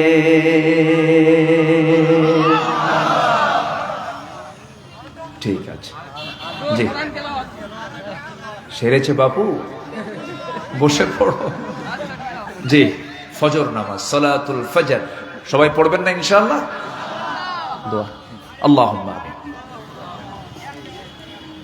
ربنا ظلمنا أنفسنا وإن لم تغفر لنا وترحمنا لنكونن من الخاسرين। গভীর রাত, নিঝুম রাত, ঝিমানো রাত্রিতে চাঁদের মতো হাজারো মুসলমান নরনারী নিয়ে তোমার কালামের দু তিনটা আয়াতকে সামনে রেখে হাক্কুল্লাহ, হাক্কুল ইবাদের উপরে অধিকার নিয়ে কিছু কথা বলার চেষ্টা করেছি। তোমার প্রিয় বান্দাদের জীবন থেকে কিছু কথা বলেছি, আম্বে কেরাম, সাহাবে কেরামদের জীবন থেকে কিছু আলোচনা করেছি। তোমার কোরআনের সৌন্দর্য নিয়ে কিছু আলোচনা হয়েছে। সে শান্তে সে কাঙ্গাল ফিকিরের মতো দুটো হাত তুললাম। আল্লাহ, গুনার দিকে নজর দিও না, বান্দা মনে করে তামাম জীবনের সমস্ত গুনাহগুলোকে মেহেরবানি করে মাফ করে দাও। জনম দুঃখিনী মা, জনম দুঃখী বাপজান যারা দুনিয়া থেকে বিদায় নিয়েছেন, জিন্দেগির গুনাহগুলো মাফ করে দাও, কবরগুলোকে জান্নাতের টুকরা বানায়া দাও। আব্বা আম্মার জন্য কি দোয়া তাও তুমি আল্লাহ শেখায়া দিয়েছো। আওয়াজ দিয়ে আমার সঙ্গে ঠোঁট মিলিয়ে মিলিয়ে আব্বা আম্মার জন্য বলুন, রব্বিরহামহুমা কামা রব্বায়ানি সগীরা। আওয়াজ দিয়ে সবাই বলুন, রব্বিরহামহুমা কামা রব্বায়ানি সগীরা। এমন ভাই আমার সঙ্গে হাত তুলতে পারেন নিজের হাতে নিজের মাকে দাফন করেছেন, নিজের বাপকে নিজের পিঠে কাঁধে বহন করে কবর পর্যন্ত নিয়ে চলে গেছেন। সে আব্বা আম্মা চলে গেল, যার কবরগুলোকে তুমি আল্লাহ জান্নাতের বাগিচা বানাইয়া দাও। বিশেষ করে এই মাহফিলটার আয়োজন করলেন যারা, কষ্ট করে আসলেন যারা, বিনিময়ে কিয়ামতের কঠিন ময়দান যেদিন কেউ কাউকে চিনবে না, এমনকি মা সন্তানকে পর্যন্ত স্বীকার করে বসবে, যেদিন মানুষ কাঁদতে কাঁদতে চোখের পানিগুলো ফুরে যাবে, চোখ থেকে রক্ত বের হওয়া শুরু হয়ে যাবে, সেই কঠিন মুসিবতের দিন এ মাহফিল সবার জন্য নাজাতের মাধ্যম তুমি আল্লাহ বানাইয়া দিও। আয় আল্লাহ তাআলা, মুক্ত আকাশের নিচে বসে আছি, বিস্তৃত জমিনের উপরে বসে আছি, সব তোমার নিয়ামত ভোগ করে তোমার কাছে সাহায্য চাচ্ছি। আল্লাহ, তোমার পছন্দের বান্দা না হওয়া পর্যন্ত মরণ দিবা না। আমার ডানে বামে সামনে পেছনে যত ভাই হাত তুলেছেন, কার মনে কোন জ্বালা, কার মনে কোন আশা, জ্বালা থাকলে ঠান্ডা করো, আশা থাকলে পরে আশাটাকে কবুল করে নাও। আয় আল্লাহ তাআলা, ব্যবসায়ী মন্দা ব্যবসায়ী বরকত দিয়ে দাও, ঋণগ্রস্ত ঋণ মুক্তর তৌফিক দিয়ে দাও, অসুস্থ শেফায়ে কামেলা আজলা দান করো। আয় আল্লাহ তাআলা, ঝাউডাঙ্গার প্রত্যেকটা ব্যবসায়ীকে তুমি আল্লাহ বরকতে ধন্য করো, ঝাউডাঙ্গার সকল ব্যবসায়ীদেরকে তুমি আল্লাহ সফলভাবে কবুল আর মঞ্জুর করো, মাদ্রাসাকে কবুল করো, শিক্ষক ছাত্রদেরকে তুমি আল্লাহ কবুল আর মঞ্জুর করে নাও। ঝাউডাঙ্গার প্রত্যেকটা ঘরকে তুমি আল্লাহ ইসলামের দুর্গ বানায়া দাও। আমার বন্ধু মনিরকে তুমি আল্লাহ দয়া করে কবুল আর মঞ্জুর করে নাও। সবার নাম তো আমার জানা নাই আল্লাহ গো, তোমার নামের তালিকায় সবার নাম তো উল্লেখ আছে, যার যা চাওয়া তুমি আল্লাহ দয়া করে পাওয়া করে দাও। আয় আল্লাহ তাআলা, এখানে যারা হাত তুলেছেন অনেক মা বোন, কার মনে কোন জ্বালা জানি না, তুমি আল্লাহ ঠান্ডা করে দিও, হৃদয়টাকে প্রশান্ত করে দিও। এই দুনিয়া ছেড়ে কোন দিন চলে যাব জানি না রে, চোখের সামনে কত বন্ধুর বিদায় হলো। গতকাল শুনতে পেলাম আমার এক বন্ধু বরিশাল এক মাদ্রাসার মুহাদ্দিস ছিলেন, আমার মতো বয়স, দুনিয়া থেকে বিদায় নিয়েছে। নাই রে ভাই, আমার ইমরান ভাইয়ের কবরটাকে তুমি আল্লাহ জান্নাতের নূর দিয়ে মুনাফার করে দাও। ও আল্লাহ, এরকম করে প্রতিদিন কিছু কিছু পাখি চলে যাচ্ছে, আমরা সবাই চলে যাব রে। একদিন খবর আসবে আব্দুল্লাহ লামিন দুনিয়াতে নাই, একদিন খবর আসবে মাওলানা আব্দুল বারী দুনিয়াতে নাই, সব একদিন দুনিয়া থেকে বিদায় নেব রে। ও আল্লাহ, ডান হাতে আমলনামা না আসা পর্যন্ত মরণ দিবা না, শহীদ মওত আমাদের কপালে জোটাইয়া দিও। ফিলিস্তিনকে বাঁচাও, ফিলিস্তিনকে বাঁচাও, ফিলিস্তিনকে তুমি আল্লাহ রক্ষা করো, বাইতুল আকসাকে তুমি আল্লাহ মুসলমান